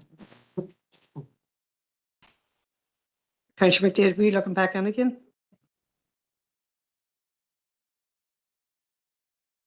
Councillor Boggs, it was you that. Do I have to put the proposal in relation to Melvin on as well? Just to make sure that it's captured or.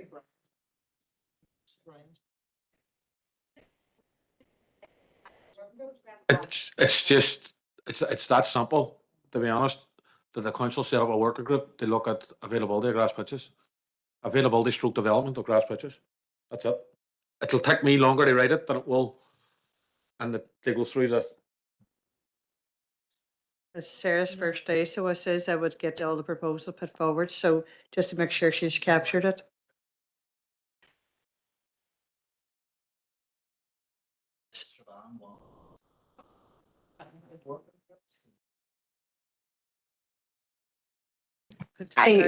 I'm actually just coming on off the back of what Councillor Boggs says, just to say thank you for all the work that goes on it, because I feel like I'm torturing and I'm always complaining about this, and it's not to complain, it's just to understand, and I'd be remiss not to thank, because I know the amount of work that goes on it, and I just wanted to put that in record as well. Thank you. Paul put me to shame by saying it before me. I've no further indicated speakers, Ms. Sivan, and I think we're unanimously agreed on it. So, yeah, that goes forward. So we'll carry on.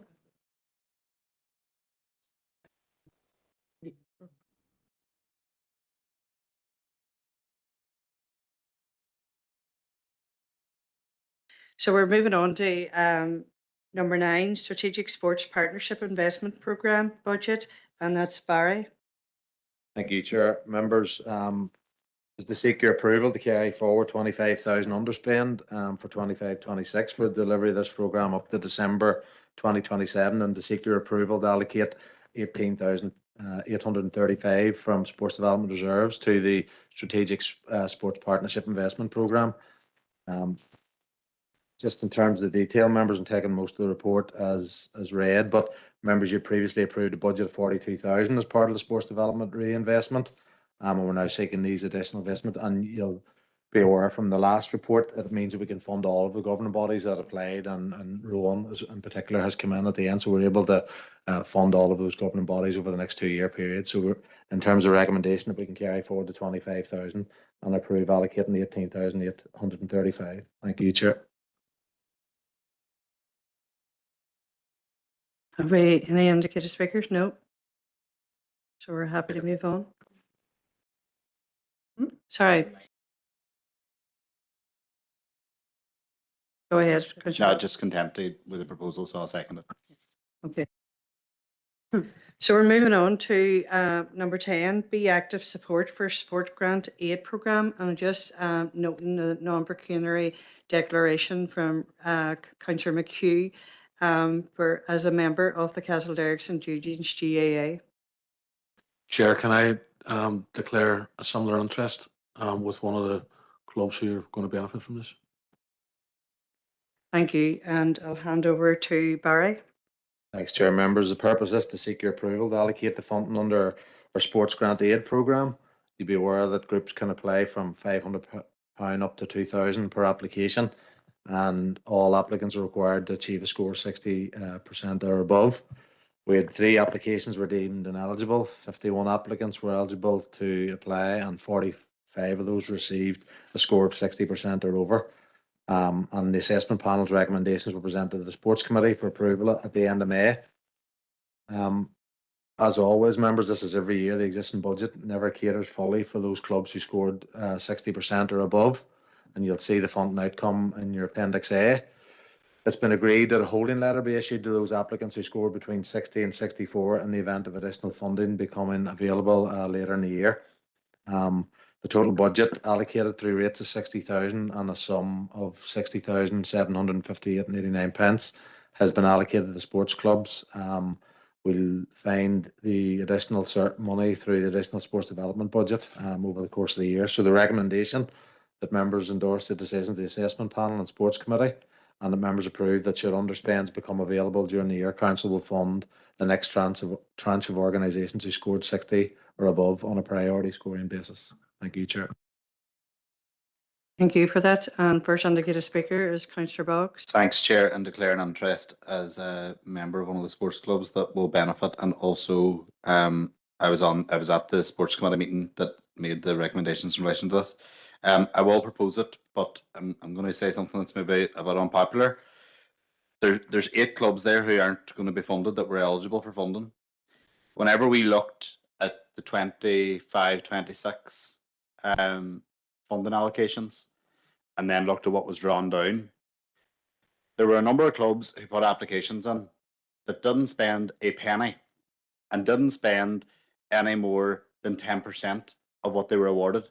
And instead of having your smart thinking cap on halfway through the year and saying to officers, we're not going to be able to spend that money, and allow it to be reallocated out to those groups that weren't successful, they held on to it, and then at the last minute says, oh, we can't spend the money that we have been awarded. And therefore that money, as per the direction that we have taken, is then brought back in and put into a central pot for other things, and it can't be allocated out. And some of those clubs are highlighted in this paper in green, who didn't spend a penny last year, who have reapplied for the same amount this year, and who may end up at the end of this year in the same position that they don't spend the money. Meanwhile, there are 8 clubs that are eligible for funding that may not receive it.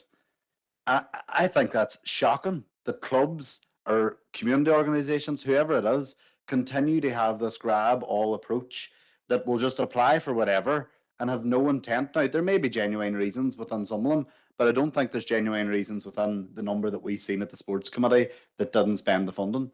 And I just think it's a really selfish way of working, especially whenever you see here 8 clubs who I'm sure would make really good use of the money that they've asked for. And we had a long and lengthy discussion at the sports committee about how we try and rectify it. I think you can put all the negative conditioning and negative scoring into place, but unless clubs take it upon themselves to say, we don't need this money and here it is back, or we have been awarded £1,800 and we only need 700, then I would implore clubs or any organisation who receives council funding, go and come back to us in a year and say, we're not going to be able to spend that, so that officers have the opportunity to either reallocate it out to those clubs who are eligible who aren't successful, or clubs who have maybe done a really good job of the funding that they have got and need a bit more to be able to continue good work, in that financial year. But for money to be handed back, making it look like an underspend on council's behalf when it's quite the opposite, it's just clubs who aren't using the funding they've been awarded.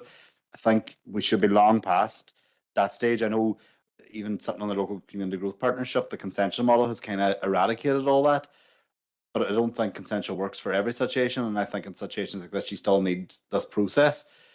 But I think we need to, you know, really engage with clubs to get them to play with us. Where they can't spend money, can't give it back to us, and we'll let somebody else spend it who can. And I would really implore, and officers and the sports committee are on the same page, to go out and have that conversation with clubs.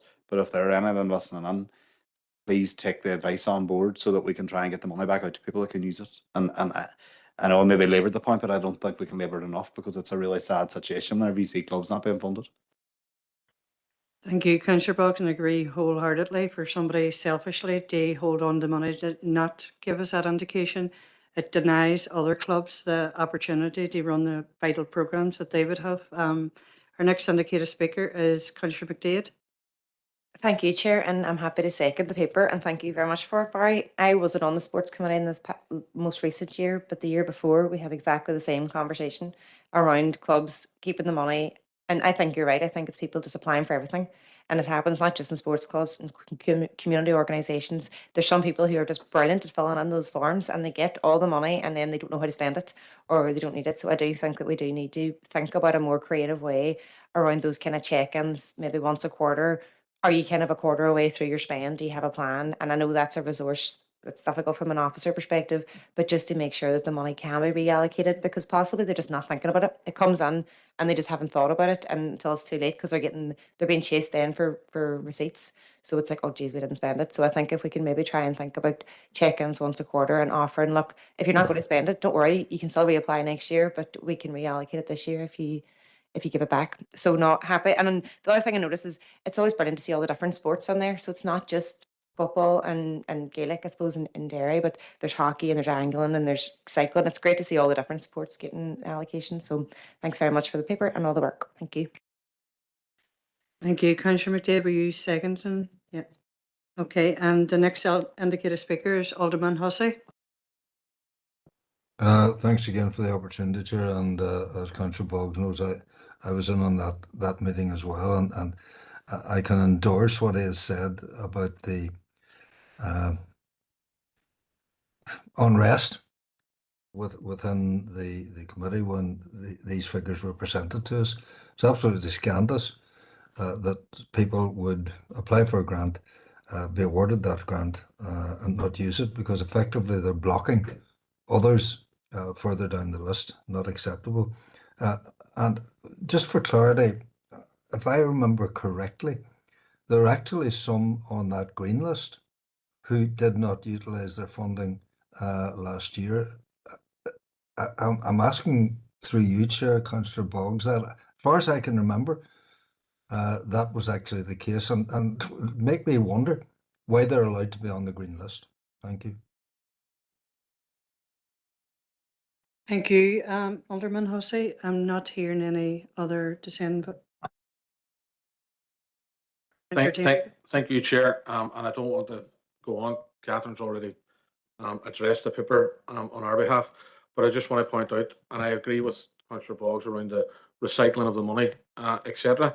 But I just want to point out that one of the organisations who are ineligible, my understanding is that a lot of their players are from this council district, and that organisation was set up in this council district, and they now play outside of this council district based on the availability of grass pitches. And that's fact. And that's why they're being excluded from this funding. And it goes back to the earlier point that I made around grass pitches, the availability for training, etc., etc.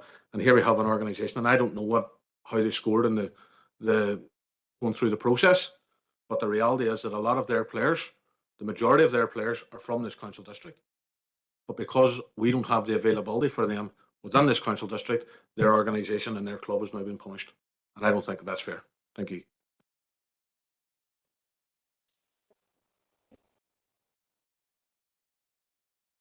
Thank you.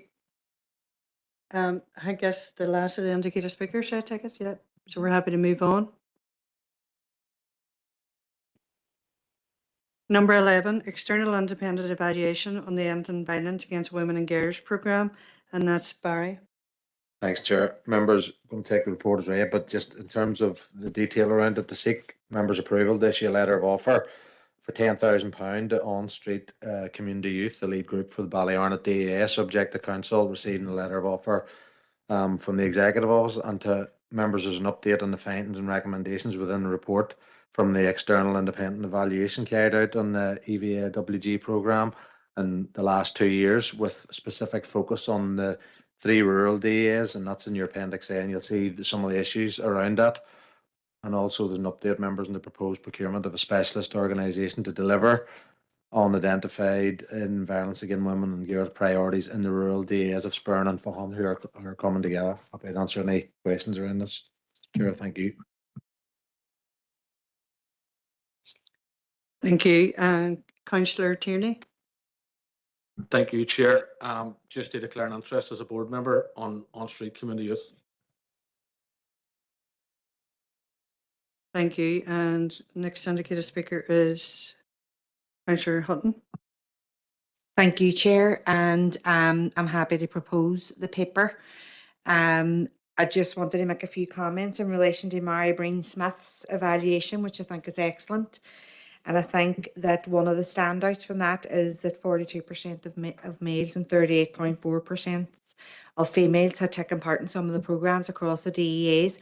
And I think that balance is to be commended for the community groups that have went out and recruited people to take part in the programmes and take part in the learning processes and the campaigns. So I just wanted to highlight that as well. And as I say, the stats around the learning and the early intervention model, which is amazing. And we're going to speak about the Head, Shoulders, Knees and Toes programme later on within the meeting. And it's testament to the amount of work that the community sector have been doing in partnership with our council. I think everybody should be very, very proud of themselves. It's something that we have took the bull by the horns, and we are not stopping until we get a societal change in relation to ending violence against women and girls.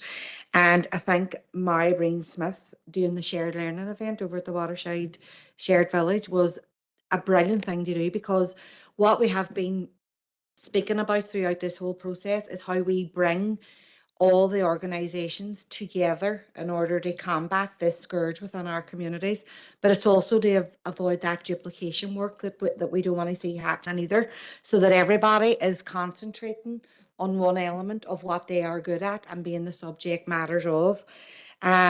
What was alarming, but at the same time, it's reassuring that through some of the intervention, Foyle Women's Aid have seen a 10% increase in referrals, which means that individuals are picking up the phone. They are seeking help. They may not go beyond the phone call, but at least they're getting that advice as well. And also the Executive Office Programme for Ending Violence Against Women and Girls, how we're utilising the Momentum Fund, how we're utilising the Change Fund is excellent. The money that's coming down the line is being put to good use. So I think as well, we are to be commended as a council, because we haven't took this off the table. The amount of times ending violence against women and girls will be mentioned throughout this meeting is testament to that. And what I also wanted to comment on was the monitoring and the evaluating tools. I always have my monitoring head on, because if we don't have the outcomes, we're not getting the money. So it's important that that is maintained and we keep collecting that data, which is so important going forward whenever those funds are coming down the line. So happy to propose. I do know that my party colleagues will want to speak on this as well, as some of it is in relation to their own DEAs. So thank you very much for the report, Barry. Thank you, Councillor Hutton. And Sandra, Councillor Duffy. Thank you, Chair, and Barry, thanks for the report. And I'm not going to go through everything that Ashton did. I just want to comment specifically on Street and the work that they have done, because I have met with Aileen Mellon recently, and she has taken the lead for On Street and for the Ballyarnet area. And the work that she has been doing on the ground and leading that has actually been fantastic. We have seen quite a number of really well-attended events, other training events around toxic masculinity and different things like that that have been led on. She herself had discussed a number of concerns that she had around maybe hard to reach groups and all the rest of it, and looking at what she could do differently in terms of that programme. So there's a great passion from On Street, and particularly being led by Aileen, in terms of what she can do to try and address this and make sure that it gets into every element of the community throughout Ballyarnet. So I just want to welcome the fact that this is going to an organisation that is so passionate about trying to deliver on the outcome. So brilliant, thank you. Thank you. And the next indicated speaker is Councillor Devine online. Thank you, Chair, for letting me come in this. Thanks to Barry for presenting the report to us. And I spoke on this, I suppose, I think it was last month, in relation to the challenges that have been identified in the report in relation to rural areas. And I suppose for me, it's a little bit concerning. We see from the report that violence against women and girls in rural areas is not less prevalent, but rural isolation, lack of services, poor accessibility make women more vulnerable, and it's harder for them to seek help. And I think we really need to take a different approach. And I welcome the fact that specialist organisations are going to be brought in two if there are rural areas. We've seen again in the report that that the groups that were delivering programmes in the rural areas are identifying stigma and shame, and maybe some element of, I suppose, local denial in rural areas. And I think we really have to tackle it in a different way. I suppose, again, venues difficult to secure, difficult to get the speakers to come out to rural areas. So I would really welcome some alternative options being presented for our rural women, because this is so important. I also have a question in relation, and some concerns, again, I suppose, in relation to the figures that are presented on page 110 in relation to Derrick Valley Care. And those statistics are showing number of respondents with an increased knowledge of what violence against women and girls is, 0. Number of respondents with a better understanding of what a healthy relationship is, 0. Number of respondents who have reported increased confidence in challenging inappropriate behaviour, 0. Number of respondents who reported increased understanding of the root cause of violence against women and girls, 0. And the next one the same. So can I please ask officers to go back and double check that? Are those accurate? And I suppose trying to find out why that programme, that funding, we want to use that funding as effectively, it's really welcome and we need to be using it effectively, as to why there has been no change in relation to that, even though there were a number of participants involved in that programme. Thank you, Chair.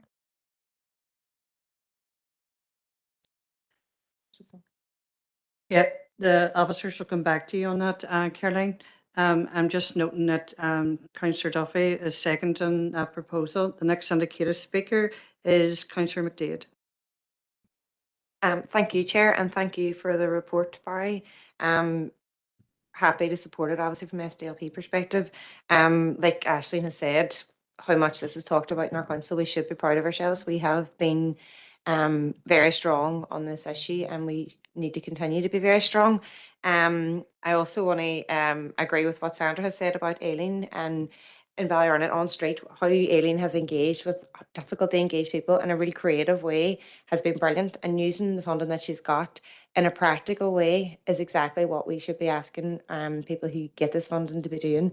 I do think that we need to be really stringent about where the money is going. I'm happy to support this paper, but I do think that anecdotally I've had conversations with various groups that have got pots of money from the violence against women and girls strategy and across the north, not just here, okay? So, and they're saying we don't know how to spend it, and they're coming panicking then about how to spend it.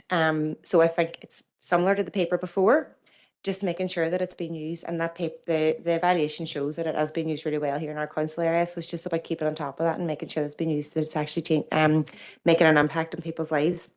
And just very quickly to pick up on the increase in calls to Foyle Women's Aid, it shows the incredible impact that it's having around education and around how people are feeling more confident to step up and say and seek out the help.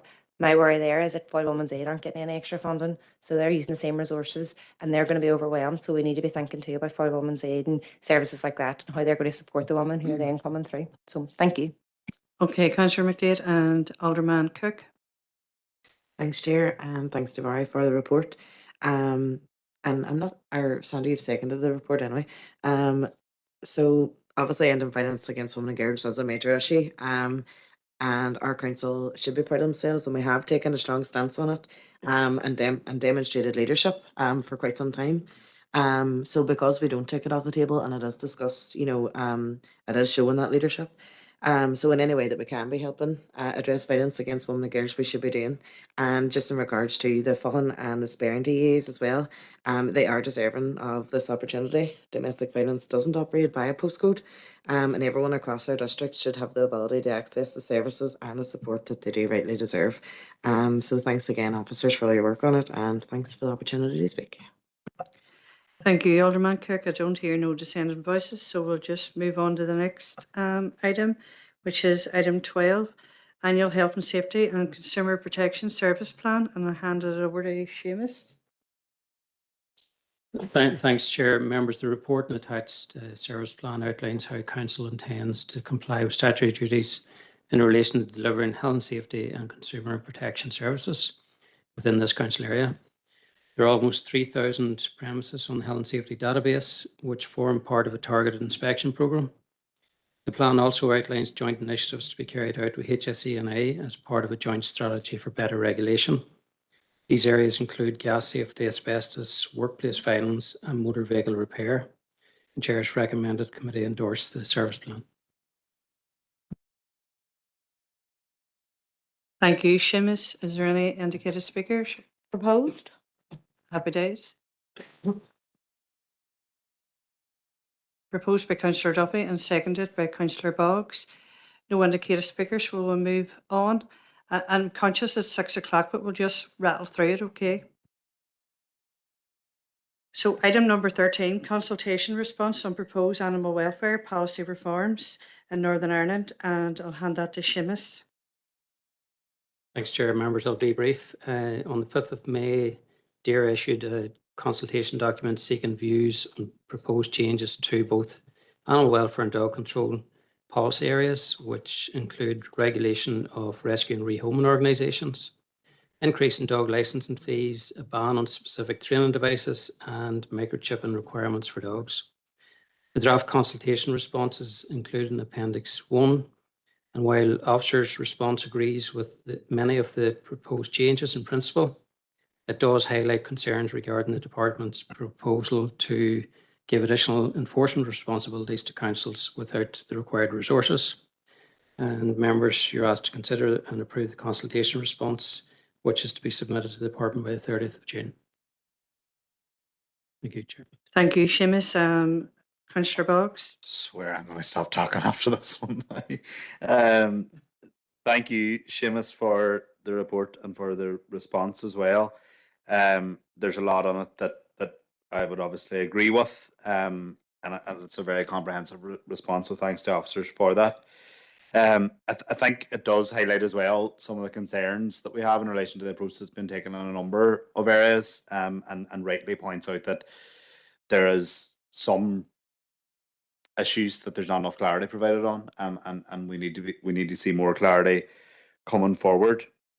I think it's also right to highlight, the financial impact that there could be to council. We've already seen, where we've had to pick up the tab in relation to shortcomings from DAERA, and this would maybe provide for another one of those, particularly in question 9, whenever we look at the cut already to animal welfare, and that's then leading on to the potential increase in licence fee. I do have some concerns and would like them, if the committee is content, for that to be reflected within the response as well, because we do know that there are numbers of people out there that don't currently purchase a licence for whatever reason, whether it's, not knowing that you need one for a start. I know, and I remember our dog was 4 or 5, I think, before my mother realised it needed a license and nearly had to be worked to one day whenever she'd seen an advert. And, so there are, whether it's just not knowing or whether it's people just not applying for them, going to a full cost recovery model is welcome until you start to think down through it to what that actually means for people on the ground. we know that people are struggling at the minute and they try and, you know, add an extra burden. You know, I know that a pet is a choice and people choose to have them, but people choose to have them for much more reasons, you know, whether it's affection or love or just, you know, the combat and loneliness, you know, isolation. But to just have a blanket that, you know, there's going to be a cost recovery model is something that I think we just need to have a bit more of a nuance around. I know that there is, you know, concessions in place at the minute, but we're also, you know, considering creating, you know, a fee on the license, an administrative fee on the license, which really does away with it doesn't do away with the concessionary fare and all, but it takes away the fact that they've been getting it for free at the minute. So I would just ask how that all factors on then again to people not taking up a license. You know, if they're not doing it already, how are we encouraging them to do so whenever we're now adding an additional cost on it? So I would just ask that to be reflected in the report that goes back in relation to the consultation. But there's a lot of sensible stuff on it, but it's just that main point, I suppose. But thank you again for the report. Thank you, Councillor Boggs. Are you proposing the With the agreement that those concerns are added in relation to the cost recovery, while we understand it, there are things that need to be thought out through in more detail. Okay, thank you, Councillor Boggs. And we have Alderman Kerrigan online. Thank you very much, Chair, for allowing me in. Not a member of the committee, but I think Seamus knows where I'm going to go in this one. And you know, I know what the consultation has asked for and what the consultation has really come down the line of, but I still have concerns in regards to those that you know, and he knows the example I'm going to give. You know, in regards to those that may have a lot of dogs, and in regards to you know, there's not really any teeth, pardon the pun on that one, and in regards to what we can do.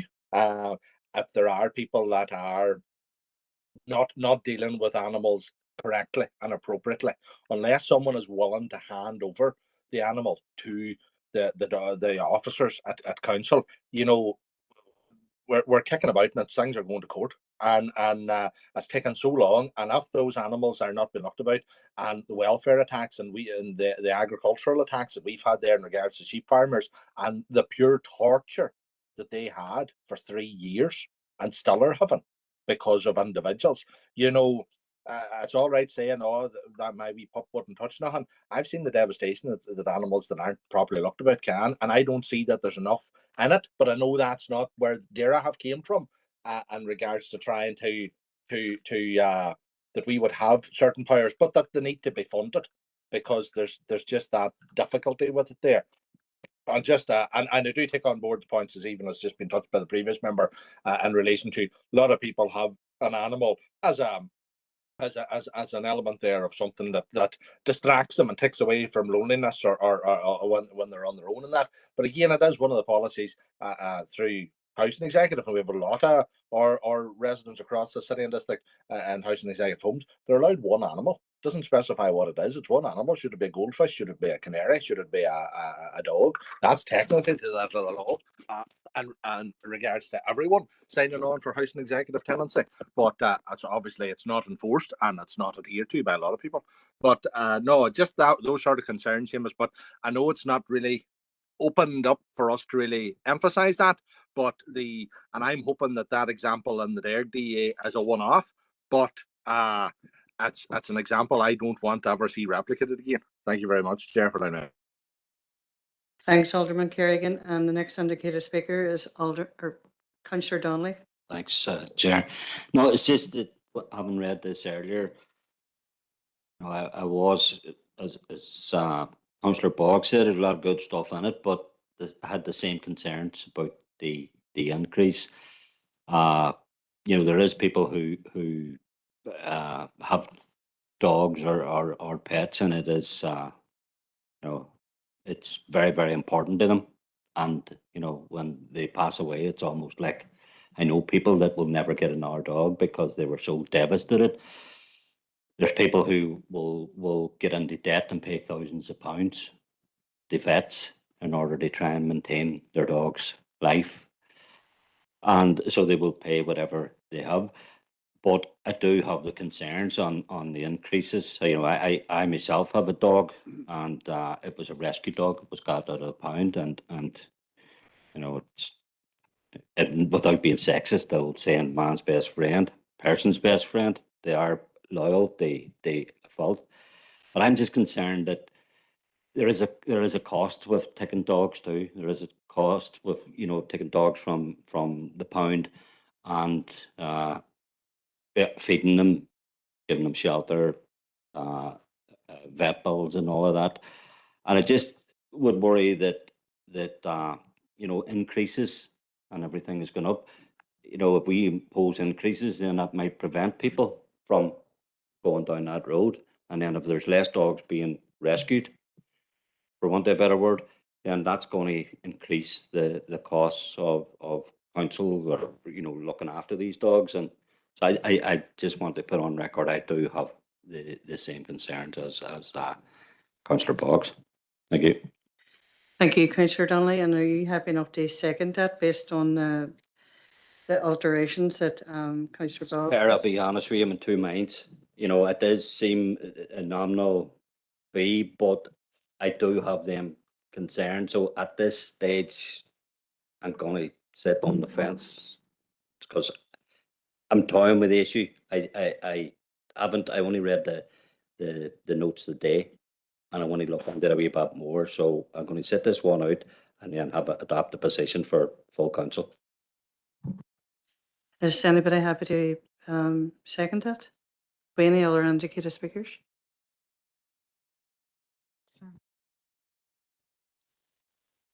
You not going to come in? Yeah, thank you, Chair. And reading the response, I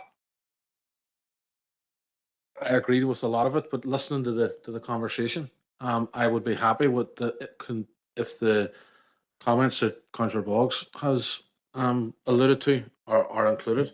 I do think that we need to do a wee bit of work around promotion and ensuring that people know their responsibilities. Like, and I know Councillor Boggs made a flippant comment about his mother, but as he was, and I'm going to be totally honest, as he was making that comment, I actually text my wife to see if we've got a license for our dog, because I don't know. I honestly don't know. I still don't know. I honestly don't know. And I would consider ourselves to be responsible dog owners. So how do people know that that's what's required of them? What are we doing to ensure that people know? Now, I'm reliably informed that I do have a license for my dog, but I didn't know. And that's, I think, is the problem, is the promotion side of it and how we ensure that people are following the right procedures and living up to their responsibilities as a pet owner. And I think that's something that we need to look at. But I'm happy to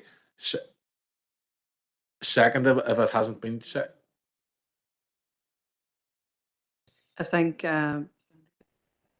Councillor Duffy's already seconded, but yeah, Seamus has indicated that them remarks would be inputted. So are you abstaining on this or? Yeah, if the remarks are put under the consultation, then I'd be happy enough with that, but I think that we should look at that, and then there's also something in my mind that's saying about having it microchipped and a license. Why do we need both? Could the microchip not? And then I understand that's going to be a less revenue coming in for council too. So you're trying to do a balancing act here without punishing, people. But if them remarks are included in the consultation, I'm happy with it. Thank you.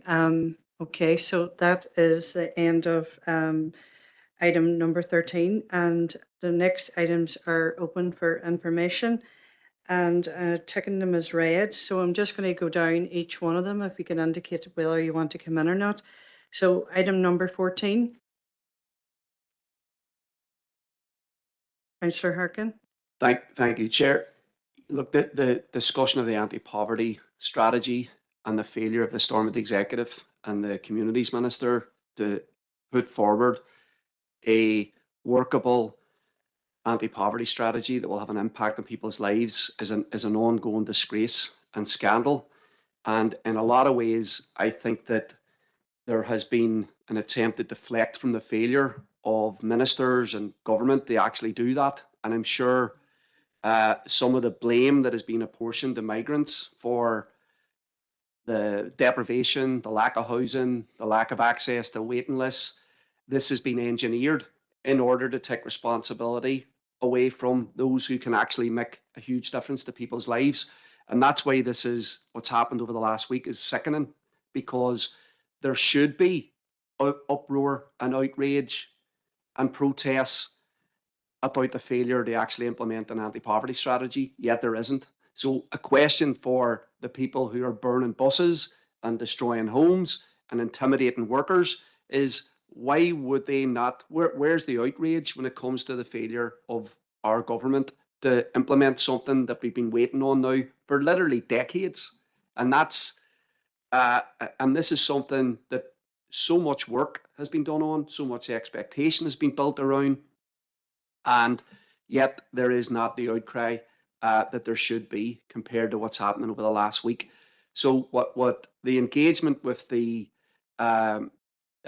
Committee for Communities was very important. I mean, our council contributed a very strong document rejecting the anti-poverty strategy and basically saying it should be ripped up and started again.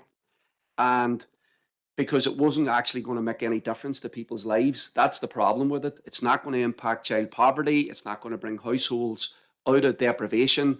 And it's not going to change the lives of many people in our district who we are here to represent. The work of our council in terms of the Pathways Out of Poverty strategy has been well acknowledged. And I think that helps to put pressure on the minister to do a lot better than what has happened. But I think that I would like to, rather than just noting the paper, I think we should endorse and support the recommendations in this paper that come from the Committee for Communities. There was a lot of contributions, including from our council, directly to this committee. It got a lot of coverage. I think a lot of the recommendations in here are really, really important in terms of, embedding lived experience in the monitoring, prioritizing structural drivers and prevention of poverty, the implementation of an anti-poverty impact assessment. So I think that we want to acknowledge the work that the committee did and the contributions that people made to the committee. And look, these proposals and recommendations are going to the Minister for Communities and the wider executive. I think we should write in support of these recommendations to both bodies. I think we have to keep the pressure on because we want to change people's lives. That's what the anti-poverty strategy was supposed to do. The fact that it doesn't exist is disgraceful, and we can't allow a situation where migrants are being blamed for the failures of government. So I would like to propose that we accept, support, endorse these recommendations, and send our support for these to the Communities Minister and the wider executive as it's outlined in the paper. Thanks, Chair. Okay, have we a seconder? Are you looking to speak? I'm just looking to speak on the go ahead. on the paper. Chair, thank you very much. And I suppose it's no shock that the anti-poverty strategy that was produced didn't reflect anything that was submitted by any of the 11 councils, and that's including the whole issue around lived experience. I sat in the working group. We had people in the room who had lived experience. They gave their opinions and their thoughts on it, and that was not reflected. And that should have been part of the co-design process, which didn't exist. But what I will say is we should be welcoming that this is going to the floor of the Assembly through the Communities Committee. And that is a step forward. That's a step forward that I know our party are happy to proceed with in order to address the issue of anti-poverty across the board in relation to tackling child poverty, fuel poverty, homelessness, etc. There's a wide range of issues that need discussed underneath this umbrella, and I think it should be welcomed that the committee are bringing it to the floor. It will be discussed, and once that happens, we will be able to have our inputs. Sean's right. The one that we read here wasn't what we brought to the whole anti-poverty strategy as a whole. It wasn't listened to. That was reflected. We gave our views on that, and I think moving forward, we should look at this motion that's been brought to the floor of the Assembly and take it from there. So I think we should be grateful. Not grateful is probably the wrong word. We should be very happy to see it going to this level, because it will give us more insight as to what's happening, and we will be able to present in relation to our council area here. Thank you, Councillor Hutton. And are you looking to speak? I just want to make one point regarding the lack of strategy, because there is none.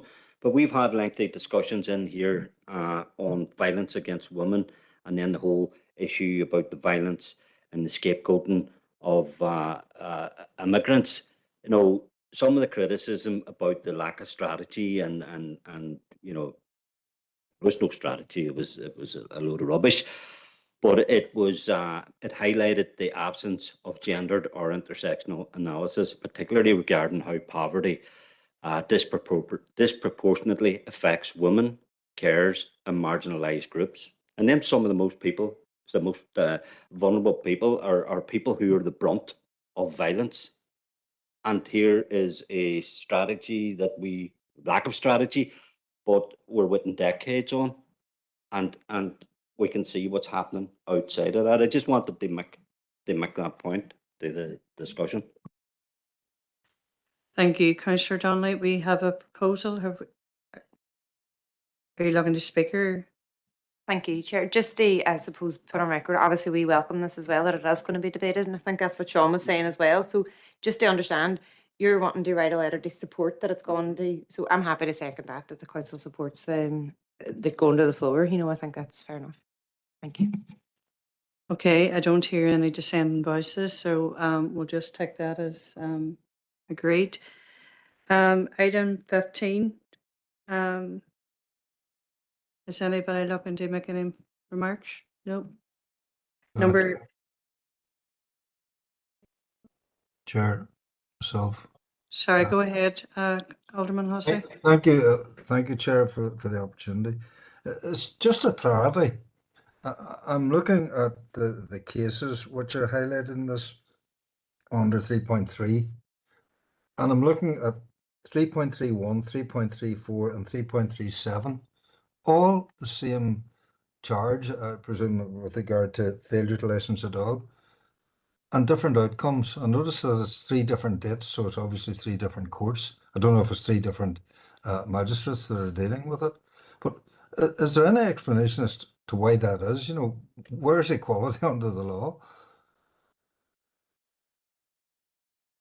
Last Seamus to come in. Through you, Chair, I really can't answer that, Alderman Hussey. That's really up to the court on the particular day. And as you rightly say, probably a different magistrate on the day as well. It's through you, Chair. You know, it does seem strange. Same charge: failure to license, and failure to license. Strange to me. Thank you, Chair. Thank you, Alderman Hussey. It could well be that it's a second offence or some other mitigating reason, but yeah, as there are no other indicated speakers, we're happy to move on. So number 16, if we anybody that wants to come in. Nope. 17. Councillor Harkin. Yeah, thank you, Chair. Look, the issue of the licensing of HMOs in the HMO unit in Belfast City Council is a source of confusion, one, which we have to address, because it shouldn't be. There was an advertisement in the Derry Journal this week saying if you wanted to object to a license for a HMO in Derry, you had to send your objections to the Belfast City Council and the HMO unit. Now, obviously, those objections come back to the Derry City and Strabane District Council, and we ultimately make the decision about the licensing. But I think that there's something very off-putting for people thinking that they have to make this objection to the Belfast City Council for something that is here. So I think that we should be looking to move towards a situation where the application and the license is dealt with here, and people engage with this council to make an objection if they feel they need to around a license. So I think that that's just the first thing that I wanted to say about that. And if officers have thoughts on that situation as well, because that would be useful. I found the document a wee bit difficult to read, to be quite honest. So I don't know if anybody else did, but it's just, there's a lot of columns. The information is difficult to follow. And then the other question that I have around the licensing is, look, we have had a lot. We have a 30% HMO cap in the LDP, but the planning committee operates the 10% cap. And I just wonder if there's how that works in terms of licensing when part of this is done in Belfast. So if there's because it is there could be confusion over applications being looked at on a 10% or 30% basis, and you know, licensing is partly, it is separate. So I just want to ask about how that is managed. Thanks. Thanks, Chair. Councillor Harkin, in relation to the first question about the regional service delivery, that was the approved approach back in 2019 when it moved from the housing executive across to councils. And there was a lot of debate and discussion across the 11 councils in terms of the best model to deliver the service. In fairness, and again, from an officer point of view, it's a consistent service in terms of decision-making processes. You're right in that if there are objections or complaints and they're valid, then they're brought into the respective council's committee. We would have maybe a couple every year, I would say. In relation to the second point about planning, the HMO service would liaise with the planning service as part of their consultation in terms of for each application. They would also take into consideration different planning policies across the 11 councils. I can't comment in terms of the percentages that you're referring to. That's going to have to be dealt through the planning committee. But the HMO service does take that into consideration as part of the decision-making process. Thank you, Chair. Thank you, Seamus. And are there any other indicated speakers? Happy to move on. So now we're on 18. Councillor Hutton, sorry. Thank you, Chair. I just wanted to come in this one. I've sent a proposal to Sarah there in relation to it. Had a good read through the report, and I suppose it's to highlight the stark reminder that women's mental health is not only shaped by the health service, but it's also impacted by poverty, inequalities, trauma and social exclusion, and I suppose social isolation. There's an array of stuff within the report. But what resonated with me is how all of this can impact the anti-poverty strategy, the mental health strategy, and hopefully the women's health strategy that is currently being worked on at the minute with a lot of local organisations here across the city and district. So I've put it up on or Sarah has put it up on the screen there, and it's basically to write to the two ministers, the health minister and the communities minister, in relation to ensuring that the figures and the content within this report in relation to women's mental health is looked at, and it does influence policy and the shaping of any policy that does come down the line. I've also added to that as well about writing to our mental health champion, because she will also play a key role in relation to any policies that will be developed. So I just wanted to put that up there, and I know it's only open for information, but I found it really, really stark, some of the figures that were within, some of the needs for women, and that's looking at healthcare as well, and ending violence against women and girls.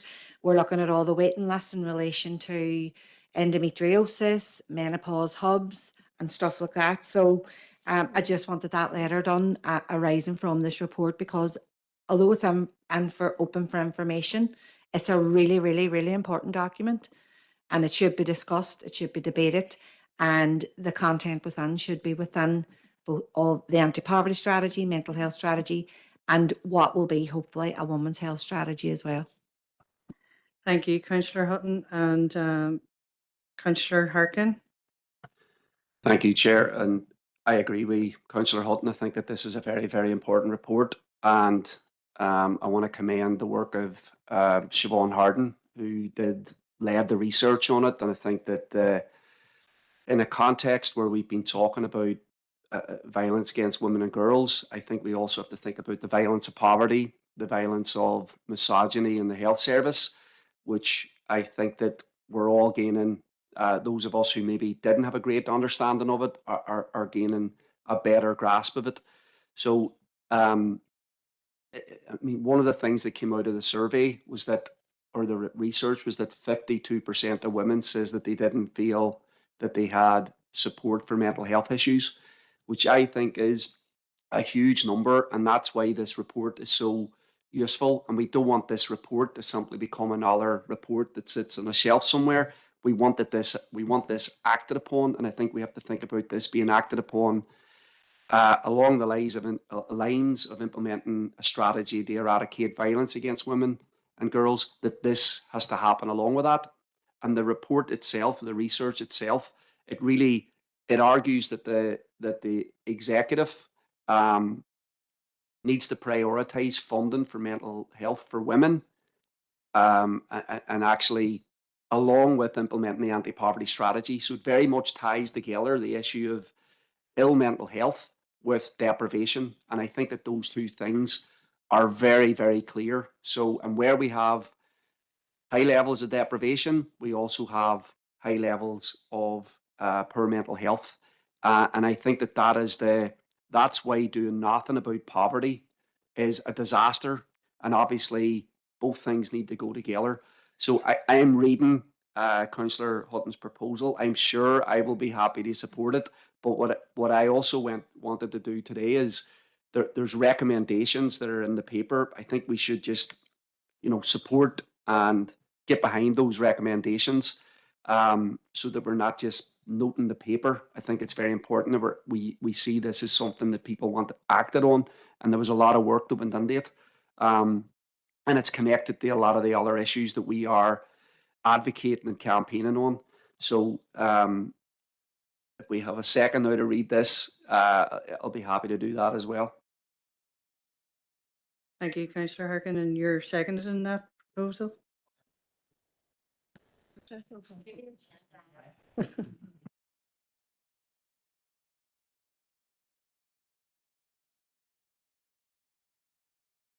Is there any other indicated speakers while Councillor Harkin is reading the proposal?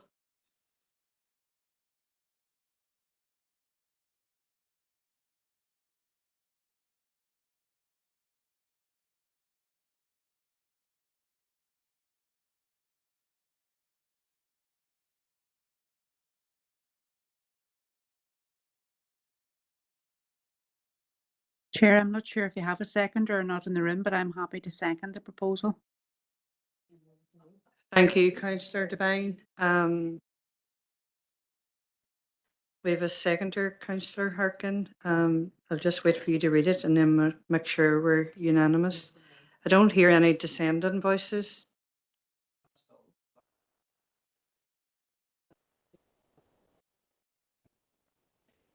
Lorraine Senity.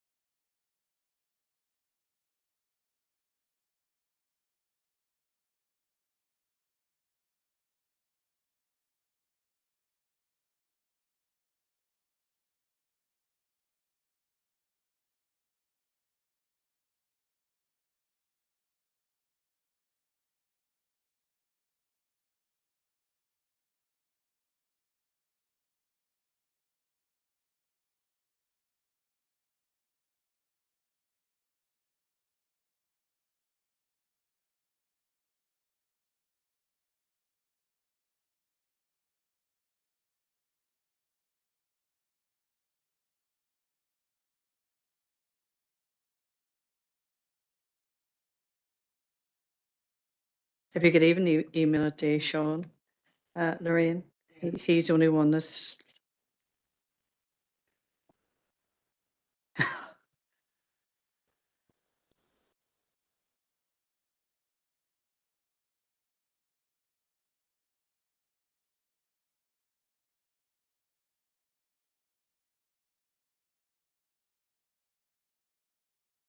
Aye, Chair, happy to support that.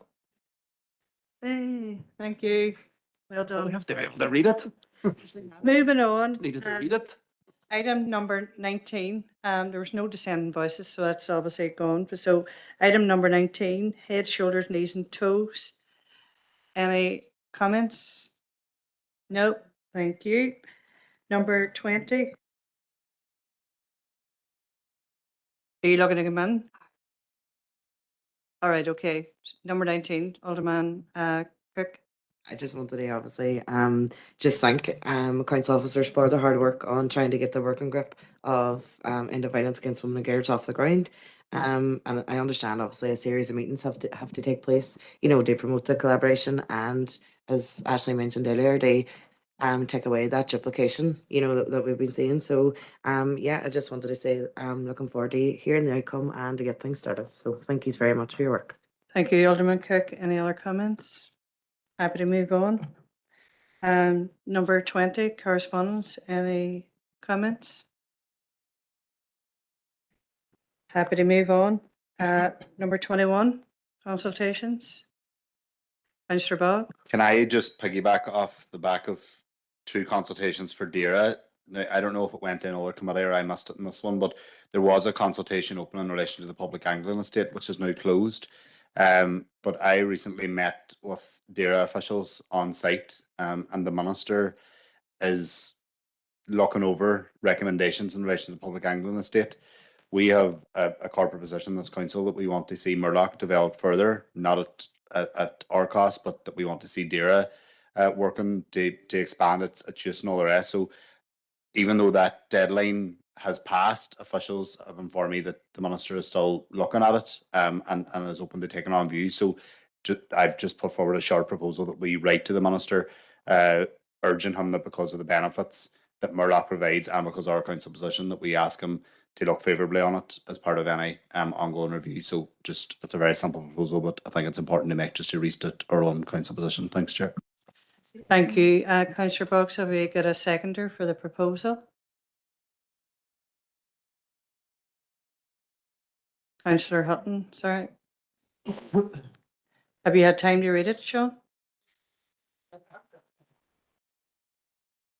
I would recommend that councillors read motions before they vote on them, Chair. That's why we're giving you time, Councillor Harkin.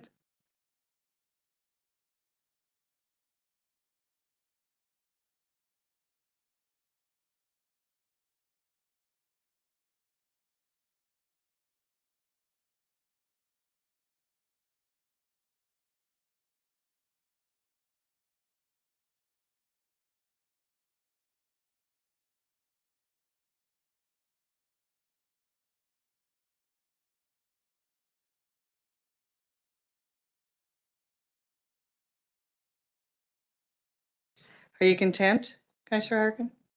Yeah, everybody content? Thank you for that. Any other comments under 21? Moving on, 22. Any comments? Moving on, we're going into confidential.